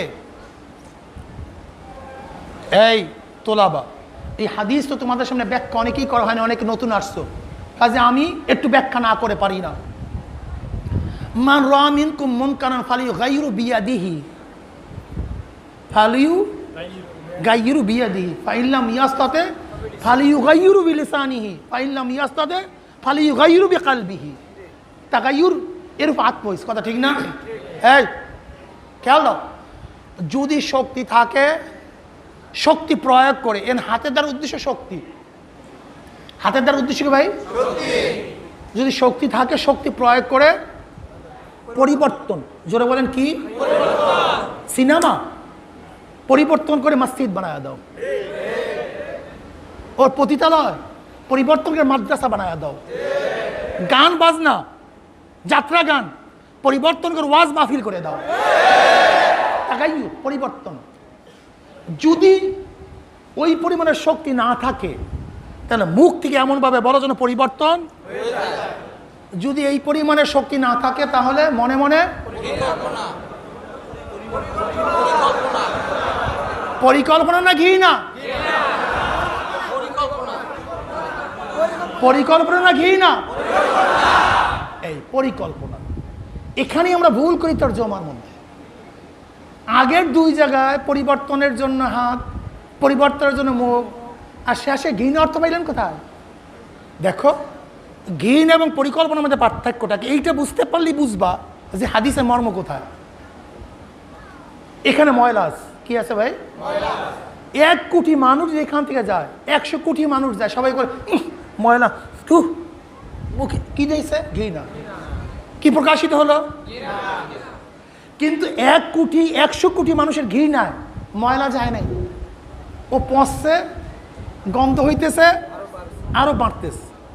তো 1 কোটি মানুষের ঘৃণায় ময়লা পরিবর্তন হয় নাই, যায় নাই, কিন্তু মাত্র একজন মানুষ পরিকল্পনা করছে। ময়লা, বালতির প্রয়োজন, পানির প্রয়োজন, ঝাঁটার প্রয়োজন। একজন ব্যক্তি পরিকল্পনা করে বালতি এনে পানি মেরে ঝাঁটা দিয়ে পরিষ্কার করছে, ময়লা আছে? তো 100 কোটি মানুষের ঘৃণায় ময়লা যায় নাই, এক ব্যক্তির পরিকল্পনায় ময়লা নেই। তাই পরিকল্পনা এবং ঘৃণার মধ্যে পার্থক্য আছে কি নাই? যারা পরিবর্তনের জন্য চিন্তা করে, এই চিন্তাশীল মানুষের দ্বারা একদিন পরিবর্তন হবে। আর যারা আমরা মুনকারকে, খারাপকে ঘৃণা করে, তাদের দ্বারা কোনোদিন পরিবর্তন হবে না। এর জন্য আমাদের কি করতে হবে? এই গর্হিত কাজকে, পরিবর্তনকে ইসলামী হুকুমত কায়েম করার জন্য পরিকল্পনা করতে হবে। এই পরিকল্পনার জন্যই আমরা সংগঠন করি, এই পরিকল্পনার জন্যই আপনাদের জন্য এখানে আজকে তার বিয়াতের ব্যবস্থা করছে। এই পরিবর্তনের জন্যই আপনাকে মিছিল মিটিংয়ে দাওয়াত দিই, এই পরিবর্তনের জন্য সেমিনার সিম্পোজিয়ামের আয়োজন করি। এইটা ওই পরিকল্পনার একটা আওতার মধ্যে, এইটা এটার অংশ। কি কথা ঠিক না? আপনি যুদ্ধ করবেন, যদি লোকই না হয় তাহলে যুদ্ধ করবেন কিভাবে? এর জন্য দরকার কি? বেশি বেশি লোকের। এই বেশি বেশি লোকের জন্যই সংগঠন। কাজী মুকাদ্দামাতুল ফরজে ফরজুন, মুকাদ্দামাতুল হারামে হারামুন। যদি যুদ্ধ ফরজ হয়ে থাকে তাহলে যুদ্ধ করার জন্য যেই পরিকল্পনা, যেই পদ্ধতি, যেই প্রক্রিয়া, সেটাও কি হবে? আর যুদ্ধের জন্য দরকার হলো লোকের, আর লোকের জন্য দরকার হলো সংগঠনের। এর জন্য আমরা সংগঠন এবং এই যুদ্ধের একটা অংশ মনে করি, এইটুকু জিহাদের অংশ মনে করি, এটা জিহাদের বাইরে মনে করি না। তোমাকে মনে রাখতে হবে। যাই হোক, পরিবর্তন করার জন্য নবী আলাইহিস সালাম মুখের দ্বারা পরিবর্তন করার জন্য আমাদেরকে বলছেন। এখন কেউ যদি বলে বক্তৃতায় কোনো লাভ নাই, মিছিল মিটিংয়ে কোনো লাভ নাই, শুধু লাভ আছে কি গুতাগুতির মধ্যে, তা করো না কেন? করো না কেন? শোনো, মনে রাখতে হবে, কেউ যদি কেতালকে অস্বীকার করে সে কাফের। কেউ যদি কেতালকে অস্বীকার করে সে কি? সে কাফের। আমরা কেতালকে অস্বীকার, মুনকার না, অস্বীকার করি না, বরং আমরা মনে করি জিহাদের ফরদে কামেল শেষ হলো কেতাল, কিন্তু এর আগে হাজারো স্তর আছে কি নাই? আমরা মনে করি জিহাদ এটা মাকসাদ বি জাত না, এটা মাকসাদ বি গায়রিহি, এটা মাকসাদ বি গায়রিহির জন্য কৌশল, যেহেতু একটা যুদ্ধ, আর বিজয় অর্জন করা মূল উদ্দেশ্য, আর বিজয় অর্জনের জন্য নির্দিষ্ট কোনো পদ্ধতি প্রক্রিয়া নাই। আছে? কথা বলেন না কেন? নাই কেন? এবার আসেন, আমি বলবো বিজয় অর্জন করার জন্য নির্দিষ্ট কোনো পদ্ধতি প্রক্রিয়া আছে? যদি কেউ বলেন এই পদ্ধতি, এই প্রক্রিয়া খ্রিস্টানদের, ইহুদিদের, নাসারাদের কাজে এই পদ্ধতি গ্রহণ করে, এই আলা, এই অস্ত্র ব্যবহার করে আমরা যুদ্ধ করব না, এটা কাফেরদের বানানো, তাহলে আমি বলবো তোমার সে বোকারাম চৌধুরী আর দুনিয়াতে হতে পারে না।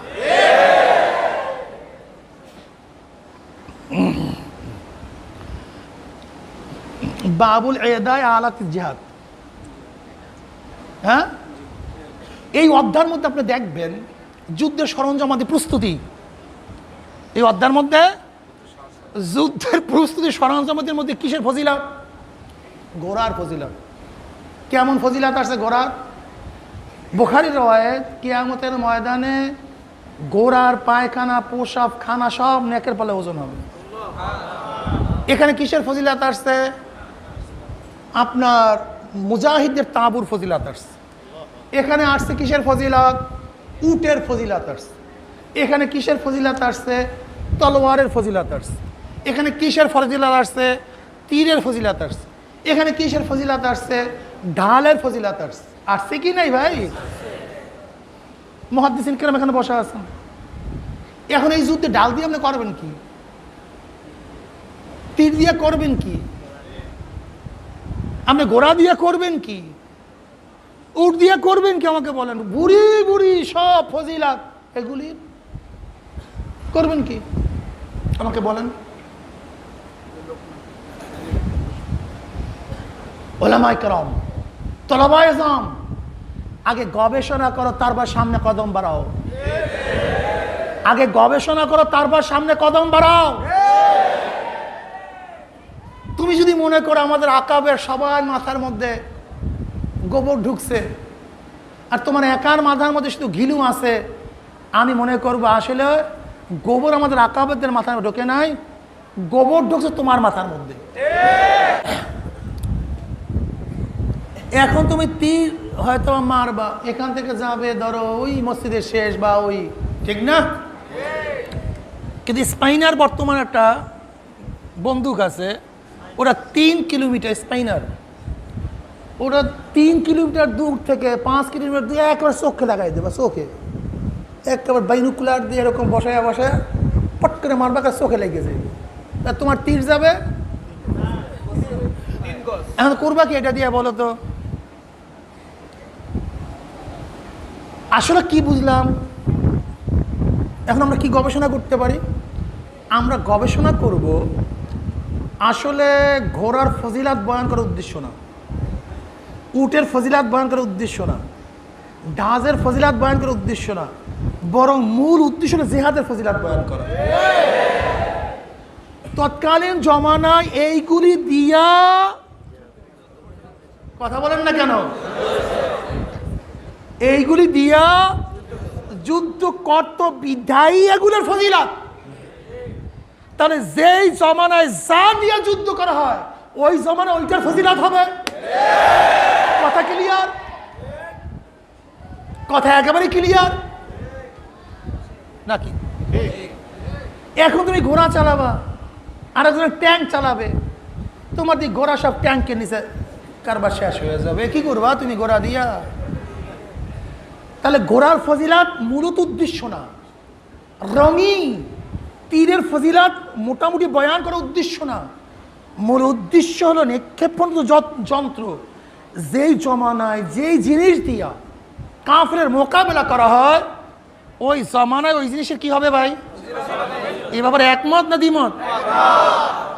যদি কাফেরের বানানো হয় তাহলে সেটা জায়েজ কি জায়েজ না? মুফতিয়ানে কেরাম কি বলেন? যদি জায়েজই না হয় তাহলে যেই তলোয়ারটা কাফের বানাইছে খোদ নিজে কাফেরের জন্য, সেই তলোয়ার দিয়ে তুমি যুদ্ধ করবা কিভাবে? এটা তো বানাইছে কাফের। মিন জানিক যদি কাফেররা বানায় থাকে, তাহলে ওই অনুসরণ করে তুমি মিনজানি বানাতে পারবা কি পারবা না? কথা বলো না কেন? বিমান যদি কাফেররা বানায় থাকে, তুমি অনুসরণ করে সেই বিমান দিয়ে যুদ্ধ করতে পারবা কি পারবা না? এটেম বোম যদি কাফেররা বানায় থাকে, তাহলে তুমি অনুসরণ করে এটেম বোম দিয়ে যুদ্ধ করতে পারবা কি পারবা না? কেন পারবা? তো কাফেরদের বানানো। তোমার মাথার মধ্যে কি ঢুকছে বাবা? শোনো, তোমাকে মনে রাখতে হবে, মাকসাদ অর্জন করার জন্য, উদ্দেশ্য অর্জন করার জন্য সবার কৌশল এক হয়। মাকসাদ উদ্দেশ্য অর্জন করার জন্য সবার কৌশল কি হয়? কিন্তু উদ্দেশ্য এক হয় না, নিয়াত এক হয় না। নিয়াত কি হয় না? এক। জিনিস অর্জন করার পদ্ধতি এক হয়, প্রক্রিয়া এক হয়, কিন্তু উদ্দেশ্য এক হয় না। বুঝাতে পারি নাই? যেমন ক্ষমতা একটা মাকসাদ। ক্ষমতা কি? মাকসাদ। এই ক্ষমতা অর্জন করার পদ্ধতি, প্রক্রিয়া কি হবে? জোরে বলেন। তোমরা কথা বলো না কেন? ঘটনা কি? তোমরা কথা না বললে আমি তো মনে করি বুঝতেছো না। আর কথাটা খুব গুরুত্বপূর্ণ। এখানে খুব মারাত্মক তোমাকে দর্শন নিতে হবে। এই দর্শন ভুললে সব জায়গায় প্যাঁচ লেগে যাবে, সব জায়গায় প্যাঁচ লাগবে। কিন্তু দর্শন ঠিক, উসুল ঠিক, সব জায়গায় ঠিক, ঠিক না? ক্ষমতা একটা মাকসাদ। ক্ষমতা কি? এটা কি করবা? অর্জন করবা, ক্ষমতাটা অর্জন করবা। পদ্ধতি কি হয়? যেমন যেমন আবু জাহেল কোথায় গেছিল ভাই যুদ্ধ করার জন্য? কথা বলেন। আমার নবী আবু জাহেলের কাছে তলার ছিল কি ছিল না? নবীর কাছে আবু জাহেলের কাছে উট ছিল কি ছিল না? নবীর দলে আবু জাহেলের দরবারে ঘোড়া ছিল কি ছিল না? নবীর কাছে। ওদের কাছে ঢাল, নবীর কাছে এদের মানুষ হতাহত হয়েছে, নবীর মানুষও। কারণটা কি? পদ্ধতি তো এক, পদ্ধতি এক। উভয় যুদ্ধের ময়দানে, উভয়, এর কাছে তলোয়ার, এর কাছে তলোয়ার, এর কাছেও ঢাল, এর কাছেও ঢাল। এখানেও রক্ত ঝরতেছে, এখানেও রক্ত ঝরতেছে। উদ্দেশ্য কি ছিল? ক্ষমতা। কি ছিল? এখন ক্ষমতা অর্জন করব কেন? ব্যাপার এখানে। উদ্দেশ্য ক্ষমতা, কিন্তু ক্ষমতা অর্জন করব কেন? আবু জাহেল ক্ষমতা অর্জন করতে চাইছে আল্লাহর জমিনে মানব রচিত আইন বাস্তবায়ন করার জন্য। আর আমার নবী ক্ষমতা অর্জন করতে চাইছে আল্লাহর জমিনে আল্লাহর হুকুমাত কায়েম করার জন্য। ক্ষমতা অর্জনের পদ্ধতি এক, উদ্দেশ্য এক না। এর জন্য একটা জিহাদ, একটা সন্ত্রাসবাদ। যেহেতু উদ্দেশ্য পার্থক্য আছে, নিয়তের মধ্যে পার্থক্য আছে, এর জন্য একটা কি হয়ে গেছে? জিহাদ হয়ে গেছে, আর একটা কি হয়ে গেছে? সন্ত্রাস হয়ে গেছে। এখন কেউ যদি বলেন যে যুদ্ধ এবং কতল কেতাল তো দুনিয়ার মধ্যে প্রথম সৃষ্টি করছে কাফেররা, নাকি মুসলমানরা? ভাই কি কথা বলেন না কেন? কতল কেতাল, যুদ্ধ গোটা দুনিয়ার মধ্যে সৃষ্টি করছে কারা? তা তুমি সেই যুদ্ধ করো কেন? এটা তো কুফরের অনুসারী। কোন মুসলমান গোটা দুনিয়ার মধ্যে প্রথম আদম থেকে শুরু করে 10 যুগ পর্যন্ত একমাত্র কাবিল ব্যতীত কেউ তো হত্যা করেনি। প্রথম হত্যা করছে কে? কাবিল। সে কি হয়ে গেছে? বেঈমান হয়ে গেছে। এরপরে নূহ আলাইহিস সালাতু ওয়াস জামানা যুদ্ধ শুরু। মুসলমানরা যুদ্ধ করছে না কাফেররা যুদ্ধ করছে? তা যুদ্ধের প্রক্রিয়া কে প্রথম সৃষ্টি করছে? তলোয়ারের। কথা বলেন না কেন? তা তুমি যদি বলো যে কাফেরদের পদ্ধতি মুসলমান নিলে এই পদ্ধতি অনুযায়ী কোনো ব্যবস্থা গ্রহণ করলে জায়েজ হবে না, তা আমিও তো মনে করি কতল কেতাল গোটা দুনিয়ার মধ্যে সৃষ্টি করছে কাফেররা, কাজে তুমি যদি কতল কেতাল করো এটা তোমার জন্য জায়েজ হবে না।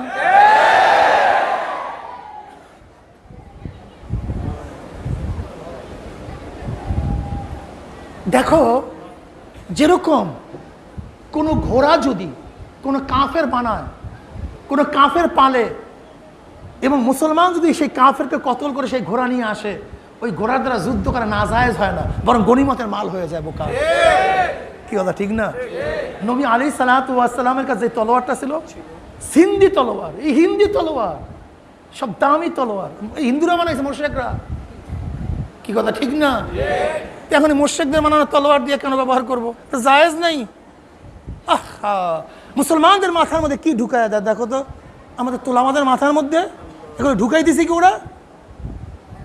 দেখো, অ্যাটম বোম প্ল্যান আমাদের প্রয়োজন যুদ্ধক্ষেত্রে, কিন্তু আমরা বানাই নাই। ইন্টারনেট বা কম্পিউটার আমরা বানাই নাই, কিন্তু বিজয় অর্জন করার জন্য এই পদ্ধতি প্রক্রিয়া এক হয়, আমাদের প্রয়োজন। কাজে কাফেরদের আবিষ্কৃত পদ্ধতি প্রক্রিয়া গ্রহণ করিয়াও যদি আমরা ওই উদ্দেশ্য অর্জন করতে পারি, এটা আমাদের জন্য জায়েজ হবে, নাজায়েজ হবে না। উদাহরণ, আচ্ছা বলো তো, খন্দকের যুদ্ধ করার আগে নবী আলাইহিস সালাতু ওয়াস সালাম সাহাবাদেরকে নিয়ে পরামর্শ করলেন, কি করা যায়, কি করব। আজকে আমি খন্দকের ব্যাখ্যায় যাব না, ব্যাখ্যা আগে দিছি, আজকে ব্যাখ্যায় যাব না। কি করব? দেখো, খন্দকের যুদ্ধ সাহাবারা মশওয়ারায় বসছেন। এর কারণটা কি ভাই? দেখো, খন্দকের যুদ্ধ মুসলমানদের জন্য সবচেয়ে কঠিন যুদ্ধ ছিল। এর চেয়ে বড় কঠিন যুদ্ধ মুসলমানদের উপর কখনো আসে নাই। এটা জোট ভিত্তিক যুদ্ধ ছিল, জোট ভিত্তিক, কাফের মুশরিকদের জোট ভিত্তিক যুদ্ধ। খন্দকের যুদ্ধের জন্য কাফেররা সমস্ত গোত্রের থেকে লোক করছে, তৈরি করছে। সমস্ত গোত্রের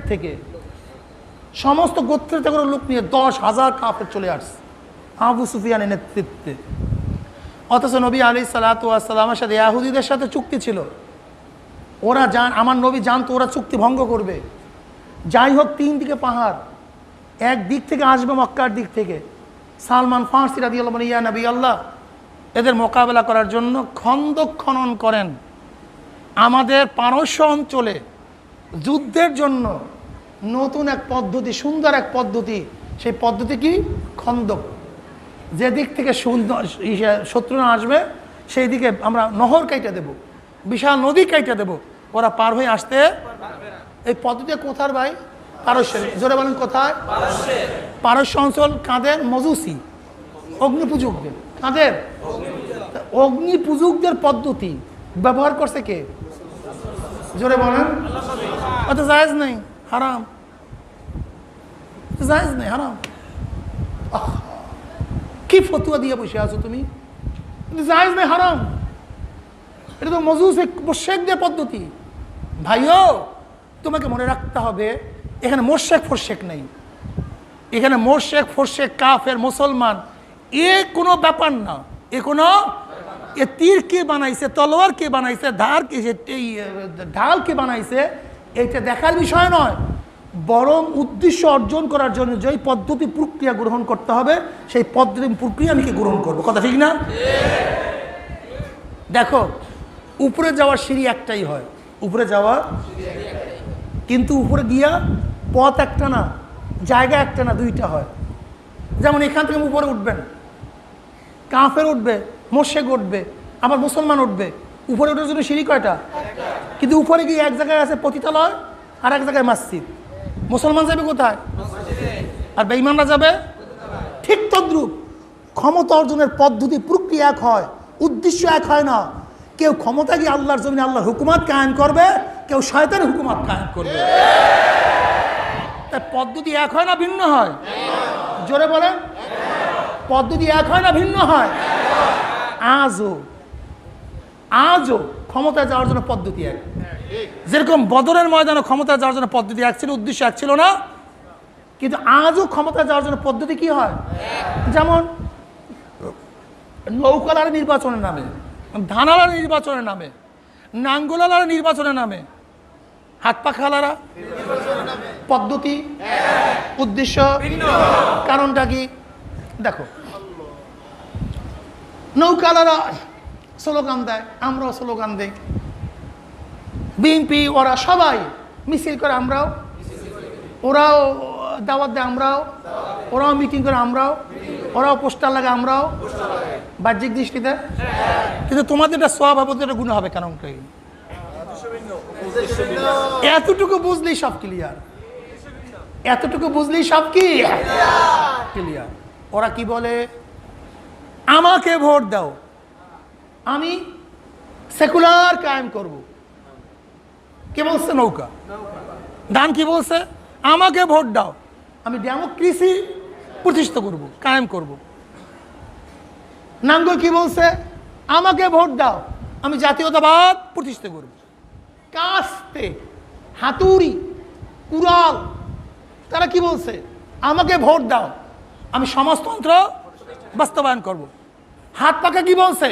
আমাকে ভোট দাও, আমি কথা বলেন না কেন? পদ্ধতি, উদ্দেশ্য, এর জন্য ওদের পদ্ধতি গুনাহ, এদের পদ্ধতি সওয়াব। এর জন্য আমরা বলি নবী আলাইহিস সালাতু কি বলেন? মাগফারাত কদম আবদিন ফি সাবিলিল্লাহ ফাতামাসসাহুন নার। আল্লাহর জমিন, আল্লাহর হুকুমতকে কায়েম করার জন্য যেই পায়ের মধ্যে ধুলি লাগবে, ওই পাওকে আল্লাহ পাক জাহান্নামের মধ্যে স্পর্শ করাবেন না। যেহেতু আমরা আল্লাহর জমিন, আল্লাহর হুকুমতকে কায়েম করার জন্য চেষ্টা সাধনা করি, এর জন্য যদি আমাদের পায়ে ধুলি লাগে, বিশ্বাস করি এই পাওকে আল্লাহ পাক জাহান্নামের মধ্যে স্পর্শ করবেন না। কারণ আমাদের উদ্দেশ্য কি ভাই? আল্লাহর জমিনে, আর আল্লাহর জমিন আল্লাহর হুকুমতকে কায়েম করার জন্য পদ্ধতি প্রক্রিয়া কাফের, বেঈমান, মুশরিক, অমুক তমুক এক হতে পারে, কিন্তু উদ্দেশ্য এক হয় না, উদ্দেশ্য ভিন্ন। সমস্ত জেহাদি কেতাল না, সমস্ত জেহাদি কিন্তু সমস্ত কেতাল কিন্তু জিহাদ। এখানে আম খাস মতলাকের নিসবত আছে। তুমি সমস্ত জেহাদকে কেতাল বলিও না, কিন্তু সমস্ত কেতাল কি? সমস্ত কেতাল জেহাদ, কিন্তু সমস্ত জেহাদ কি না? জেহাদের ফর্দে কামেল অর্থ হলো কেতাল। শেষ পর্যায়ে কি? কেতাল মাল কুফফার। কেতাল মাল। এখন তোমাকে প্রশ্ন করবো, তুমি কেতাল করতে চাও কাকে? সমস্ত শরঈ মানির মধ্যে ইমামরা বলছে জিহাদ মাল কুফফার, কাফেরদের সাথে যুদ্ধ করতে হবে। এখন তুমি কার সাথে যুদ্ধ করবে? আমার সাথে। তা আমাকে কাফের মনে করতেছো? এর জন্য ওরা ফতুয়া দেয় সবাই কাফের। এখানে আইসা কেন জিহাদ তো করতে হবে কাদের সাথে?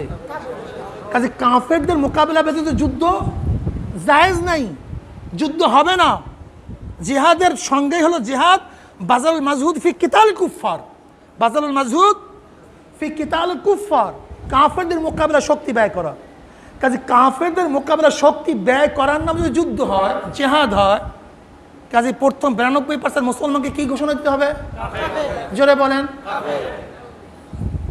এর জন্য আমাদেরকে তারা কি বলে? কাফের বলে। আমি আজকে ওই আমাদের মারুফের সাথে আলোচনা করছি, ভাই ওদের ফতুয়া অনুযায়ী তো আমাদের যুদ্ধই ফরজ না। বলে কেন হুজুর? আমি বললাম ফরজ না। বলে কেন? আমি বললাম জেহাদ ফরজ হওয়ার জন্য শর্ত হলো মুসলমান হওয়া। জেহাদ ফরজ হওয়ার জন্য শর্ত কি? বালেগ হওয়া, আকেল হওয়া, মুসলমান হওয়া। কথা ঠিক না? ওরা আমাদের কি বলে? তা আমাদের হচ্ছে জেহাদই ফরজ না ওদের ফতুয়া অনুযায়ী। সমস্যা কি? ওদের ফতুয়া অনুযায়ী আমরা কাফের, আর কাফের উপরে কি জেহাদ কি? যেহেতু তোমরা মুসলমান, তোমরা জেহাদ করো, আর তোমাদের ফতুয়া অনুযায়ী আমরা কাফের, কাজে আমাদের জেহাদ ফরজ না। সমস্যা কি? আরে আমি ওদেরকে প্রশ্ন করতেছি, বন্ধু আমার দোস্ত, তুমি ফতুয়া দিয়ে শুধু আমাদেরকে কাফের মুশরিক বলো, এখনই যুদ্ধ করতে হবে, জিহাদ করতে হবে, লড়াইয়ের বাহিরে কোনো পদ্ধতি তোমার জানা, তোমার ঘিলুর মধ্যে ঢোকে না, তাহলে এই ফতুয়া তুমি আমাকে দেওয়া করো, তুমি নামো না কেন? তুমি নামো না কেন? কারণটা কি? আসলে তোমার যুদ্ধ উদ্দেশ্য না, তোমার উদ্দেশ্য বিভ্রান্ত ছড়ানো, বিবাদ সৃষ্টি করা, ফিতনা সৃষ্টি করা। তুমি ফতুয়া দাও কেন? ফতুয়া তো আমরা দেবো, ফতুয়া আমরা দেবো, আমরা ফতুয়া দিয়ে বাঁচিয়ে থাকার চেষ্টা করব তোমাদের ভাষা অনুযায়ী। কিন্তু তোমাদের ফতুয়া তো তোমাদের বাঁচাবার কোনো ফতুয়া নেই, তোমাদের ফতুয়া রণাঙ্গনে নামিয়া যাওয়া। তা তুমি ফতুয়া দিয়ে রণাঙ্গনে নামো না, শুধু আমাদেরকে বলো যে ওরা নামে না আমরা কাফের। তা তুমি কি হও তোমার ফতোয়া অনুযায়ী? তুমিও তো নামো না, তুমি কি হও? তা সবই কাফের, কাজে কার জেহাদ ফরজ না।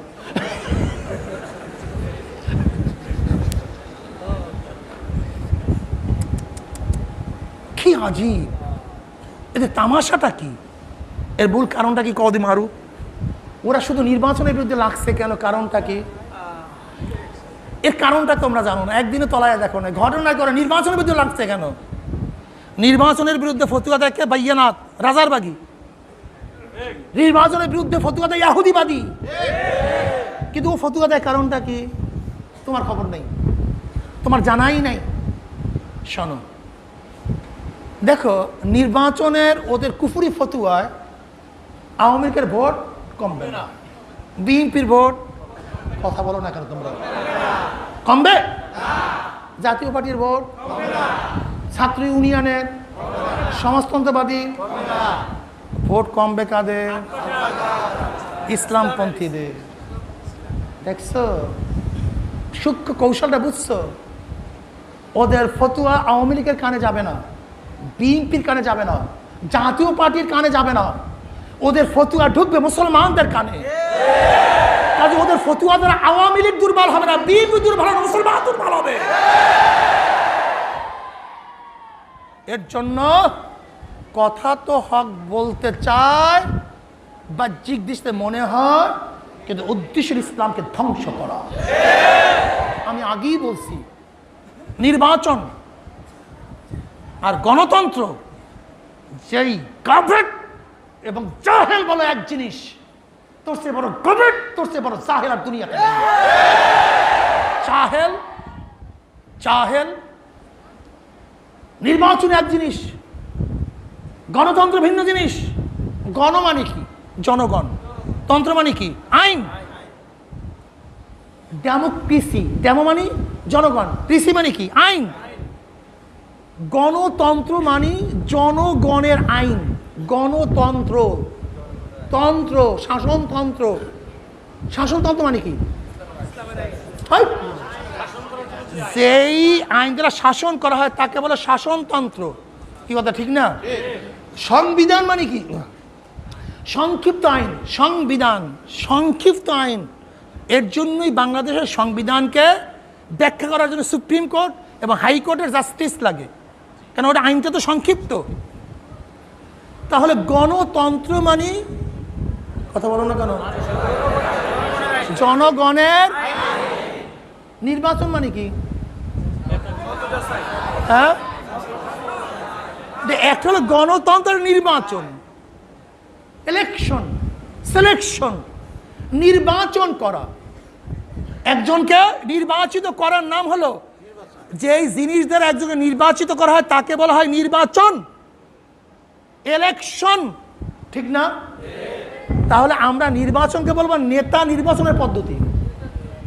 নির্বাচন কি বলবো? আর গণতন্ত্র কি বলবো? একটা আদর্শ, একটা নীতি।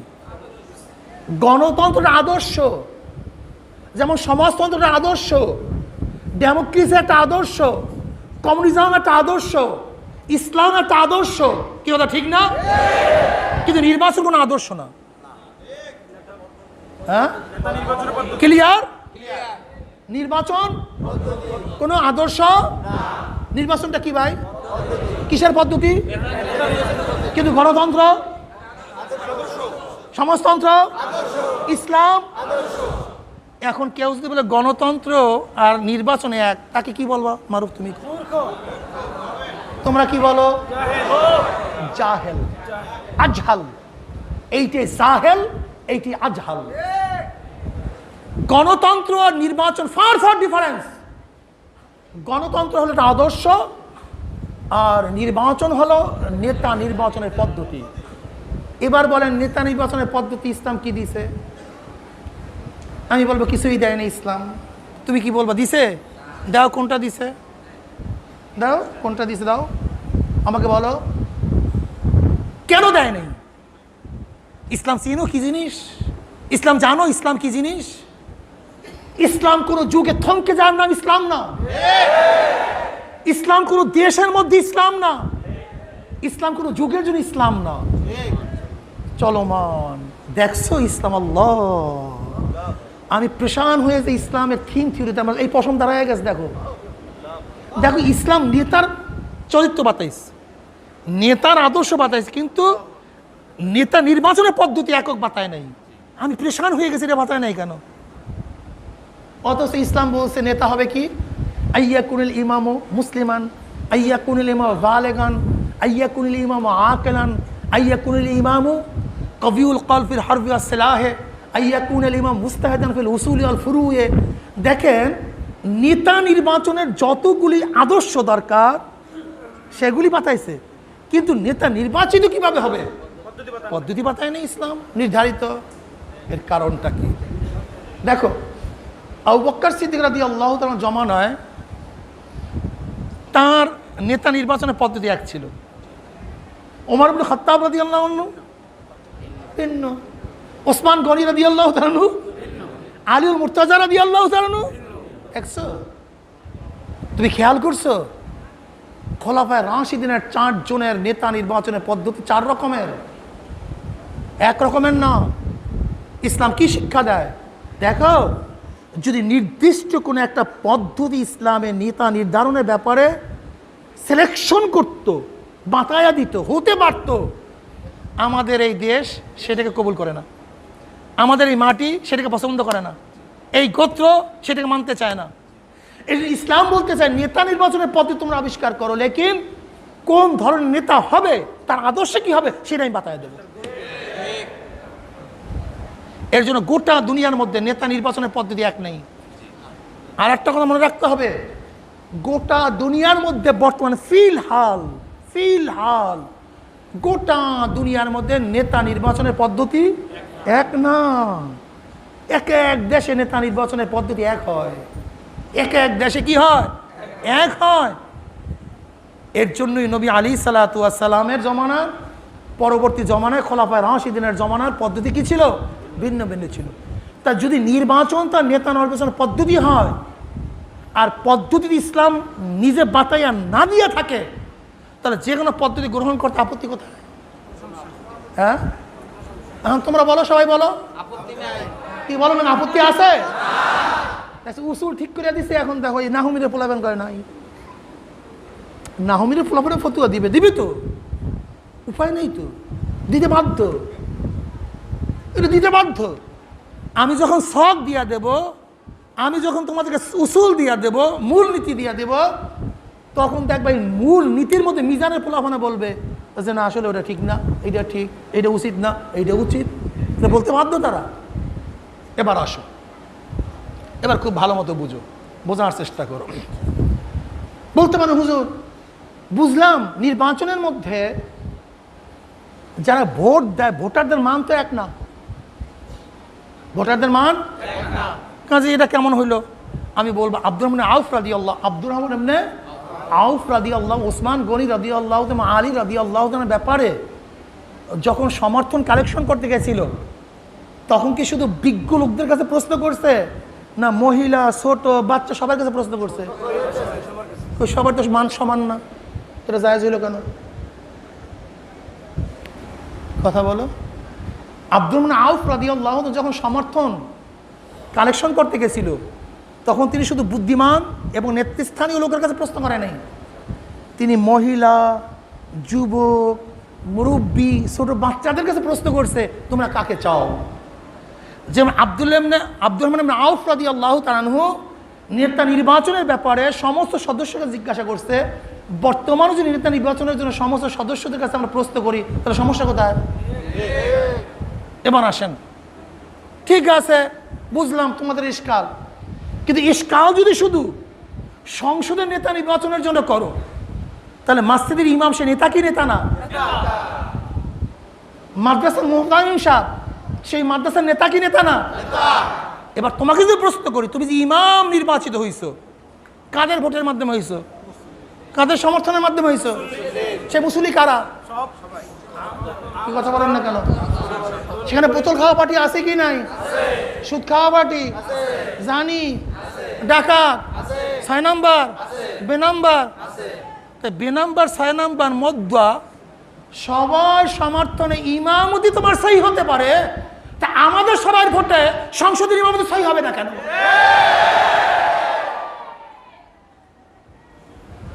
এইটা ইশকাল নাই, ওইটা ইশকাল কেন? কারণটা কি? এর মূল কারণটা কি? ওই ইহুদিরা মাথায় ঢুকে দিয়েছে, শোন খবরদার, আমি যে চেয়ারে আছি ওই চেয়ার থেকে হুজুররা হাত পাখা লড়াইতে পারে, এর জন্য তোরা ফতুয়া মার যেন হাত পাখা আমাদেরকে লড়াইতে না পারে। কথা ঠিক না? আমরাও চিন্তা করতে আছি মশামাছি যা সংসদের মধ্যে আছে হাত পাকার বাড়ির জন্য সব দূর করে হবে।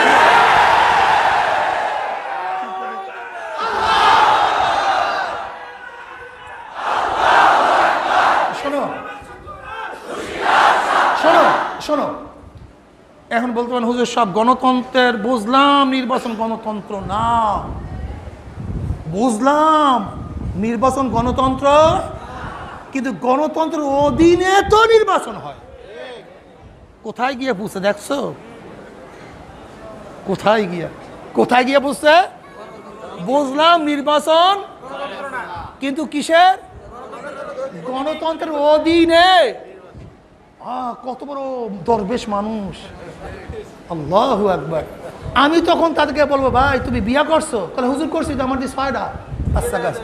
তাহলে তুমি কোন অধীনে বিয়া করছো? কি ইসলামী আইনের অধীনে না গণতন্ত্রের আইনের অধীনে? তা গণতন্ত্রের অধীনে যদি বিয়ে করো, তোমার তো সব বাচ্চা কাচ্চা কিরবার সিরিজ কি হইয়া যায় জানি, বাচ্চা কাচ্চা ওদের ভোটে অনুযায়ী আল্লাহ মাফ করে দেয়। তুমি বিয়া করছো কাবিন নামা, দেখবেন উপরে লেখা আছে গণতন্ত্র প্রজাতন্ত্রী, ইন্নালিল্লাহ আস্তাগফিরুল্লাহ, কুফুরি। গণপ্রজাতন্ত্রী বাংলাদেশ সরকারের দস্তখত দিয়া তার অনুগত পাতা দস্তখত দিয়া বিয়ে করছে, বিয়েই সহি নেই। কাজে বাচ্চা কাছে যা হয়েছে আল্লাহ ভালো জানে। এখানে ফতুয়া নাই। জমি কেনছো? জমি কেনছো? স্টাম্পটা কি লেখা? ইন্নালিল্লাহ আস্তাগফিরুল্লাহ, জমি সহি নেই, খাওয়া সম্পূর্ণ হারাম। এই গণতন্ত্রের পেটের মধ্যে দলিল লেখছো নাপাক, হারাম, জায়েজ নাই।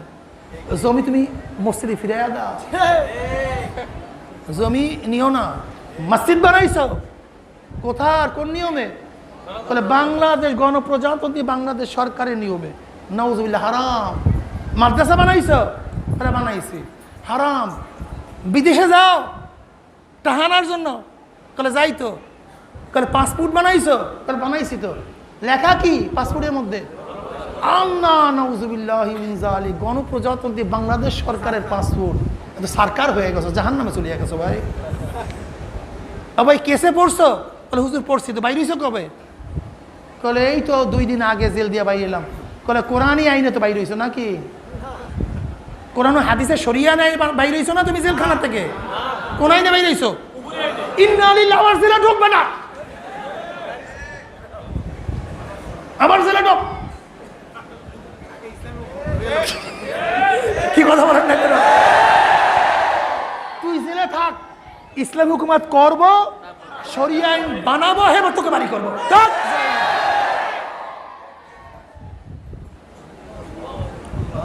কত বড় দজ্জাল, কত বড় দজ্জাল। চাউল কেনে, কাপড় কেনে, জমি কেনে, বিয়ে করে, পাসপোর্ট বানায়, কোর্টে দাঁড়ায়। কোনো জায়গার গণতন্ত্রের ফতুয়া আসে না। যখন নির্বাচনে যায় তখন ওর গণতন্ত্রের ফতুয়া ঢেকুর মেরে ওঠে। এর কারণ কি? এর কারণ কি? ওই সমস্ত জায়গায় ফতুয়া দিলে পেট পিট কিছুই চলে না। কথা ঠিক না?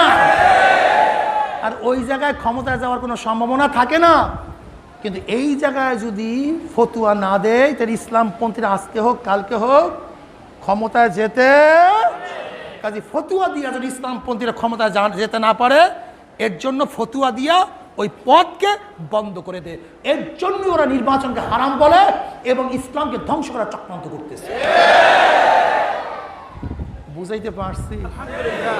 এত বুঝাইতে বুঝাইতে আমার 2 দিন সময় লাগবে। আর আমি কথাটা বুঝাতে পারছি, কিন্তু আমি সময় পাবো কই? আর গলাও তো কাজ করে না। শোনো, একটা কথা বুঝো, আসলে আমাদের মধ্যে গবেষণা কম, বুক শক্তি কম। ওরা কি চায়? আচ্ছা ইসলামটা কি? আর ইসলাম করে কি বানাইতে চায়? আজকে অনেক আলোচনা করছে। ওরা বলে হুজুর এটা দারুল হারব, যেহেতু দারুল হরব কাফের এবং মুসলমান একসাথে থাকতে পারে না। আমি বললাম বেশ ভালো কথা, যদি ইসলাম হুকুমাত কায়েম হয়ে যায় তখন কি কাফের আর মুসলিম একসাথে থাকতে পারবে না? কি কথা বলেন না? তো এখন অসুবিধা কি? তো এখন সমস্যা কি? তা তোমার ধারণা কি ইসলামকে এইভাবে অ্যাপ্রোচ করতে চাও যে ইসলাম আসা মানে কি সবাইকে কতল করে দেওয়া? তুমি কি চাও ইসলামকে? তোমাকে এই অধিকার কে দিছে ইসলামকে নিয়ে সিনেমিনি খেলা? কে অধিকার তোমাকে দিছে? হ্যাঁ, তুমি কি জানো না যে জিহাদের মধ্যে কেতাল আছে? তুমি কি দেখো নাই মালিবাগ মসজিদে আমরা নামছিলাম মিছিল করতে, কিন্তু সেখানে কি আমাদের পোলাপান শহীদ হয় নাই? আমরা নামছি ওই নাস্তিকদের বিরুদ্ধে মিছিল করার জন্য, সেখানে কি আমাদের ছেলেরা শহীদ হয় নাই? তাই দেখছো স্টার্টিং ছিল জিহাদ, শেষ হয়ে গেছে কেতাল। স্টার্টিং ছিল কি, শেষ হয়ে গেছে কি? কারণ জিহাদের মধ্যে কেতাল আছে কি নাই? আমরা কেতালকে অস্বীকার করি না, কিন্তু আমরা সবসময় এই কথা মনে করি না যে কেতালই একমাত্র পদ্ধতি, বরং আমরা মনে করি জিহাদ পদ্ধতি। আর জিহাদ মানে কৌশল, বিভিন্ন কৌশলের মাধ্যমে ইসলাম হুকুমাত কায়েম করা যায়। আর শুধু এক প্রক্রিয়াই উদ্দেশ্য না। যেমন ধরে নেন, আমি যদি এমন একটা জিনিস আবিষ্কার করি বা কেউ যদি এমন একটা জিনিস আবিষ্কার করি, ফু দেবেন সবাই বেহুশ হয়ে গেছে, তখন কিন্তু যুদ্ধ হবে কি হবে না? কোনোটাতে কেতাল হয়নি। যেমন অ্যাটমিক বোমাটা কি? এটা 5 কেজি ওজন, একটা বাতাস ছাড়িয়ে দেয়, বাতাস, অন্য কিছু না। একটা বাতাসের সাথে জীবন মিশিয়ে দেয়, সব তছনছ হয়ে যায়। এখন এটা কি যুদ্ধ হবে না? কই এখানে তো কোনো কেতাল হয় না, রক্তপাত কিছুই হয় নাই, কিচ্ছু হয় নাই, বিজয় হয়ে গেছে। এর জন্য তোমাকে মনে রাখতে হবে যে বর্তমান জমানায় ইসলাম এবং মুসলমান বর্তমান যে পদ্ধতি, আর জিহাদ হুয়া দোয়া ইলা দ্বীনিল হক, জিহাদ হলো দ্বীন হকের দিকে দাওয়াত দেয়া, ওয়াল কিতাবু মান লাম ইয়াকবালহু, সেই হিসেবে নির্বাচন হলো দাওয়াতের সর্বোৎকৃষ্ট একটা পদ্ধতি। এর চেয়ে সুন্দর কোনো পদ্ধতি বর্তমানে নাই। নির্বাচনের ভিত্তিতে এই দাওয়াতি কাফেলা যেইভাবে ঘরে ঘরে ম্যান টু ম্যান, ঘর টু ঘর, প্রত্যেকের দ্বারে দ্বারে গিয়ে ইসলাম উপস্থাপন করে এবং ইসলামের যুক্তি তুলিয়া ধরে, ইসলাম আসলে কি লাভ হবে, কি উপকার হবে। আমি মনে করি নির্বাচনের বাহিরে হাজারো চেষ্টা করলেও এরকম দাওয়াত দেওয়া সম্ভব না। কাজে দাওয়াতের জন্য আমি মনে করি নির্বাচন সর্বোৎকৃষ্ট পদ্ধতি। এরপরেও যদি কোনো ভালো পদ্ধতি, যুদ্ধ এবং কেতালের প্রয়োজন হয়, আমরা সেটাও করব, সেখান থেকে আমরা পিছপা হব না ইনশাআল্লাহ। কাজে আল্লাহ পাক আমাকে এবং আমাদের সবাইকে, এই যুদ্ধ জাহাজে অন্তর্ভুক্ত হয়ে যুদ্ধ করার তৌফিক আল্লাহ পাক আমাকেও দান করেন, আমাদের সবাইকে দান করেন। আমা আলাইনা ইল্লাল বালাগ। আসসালামু আলাইকুম।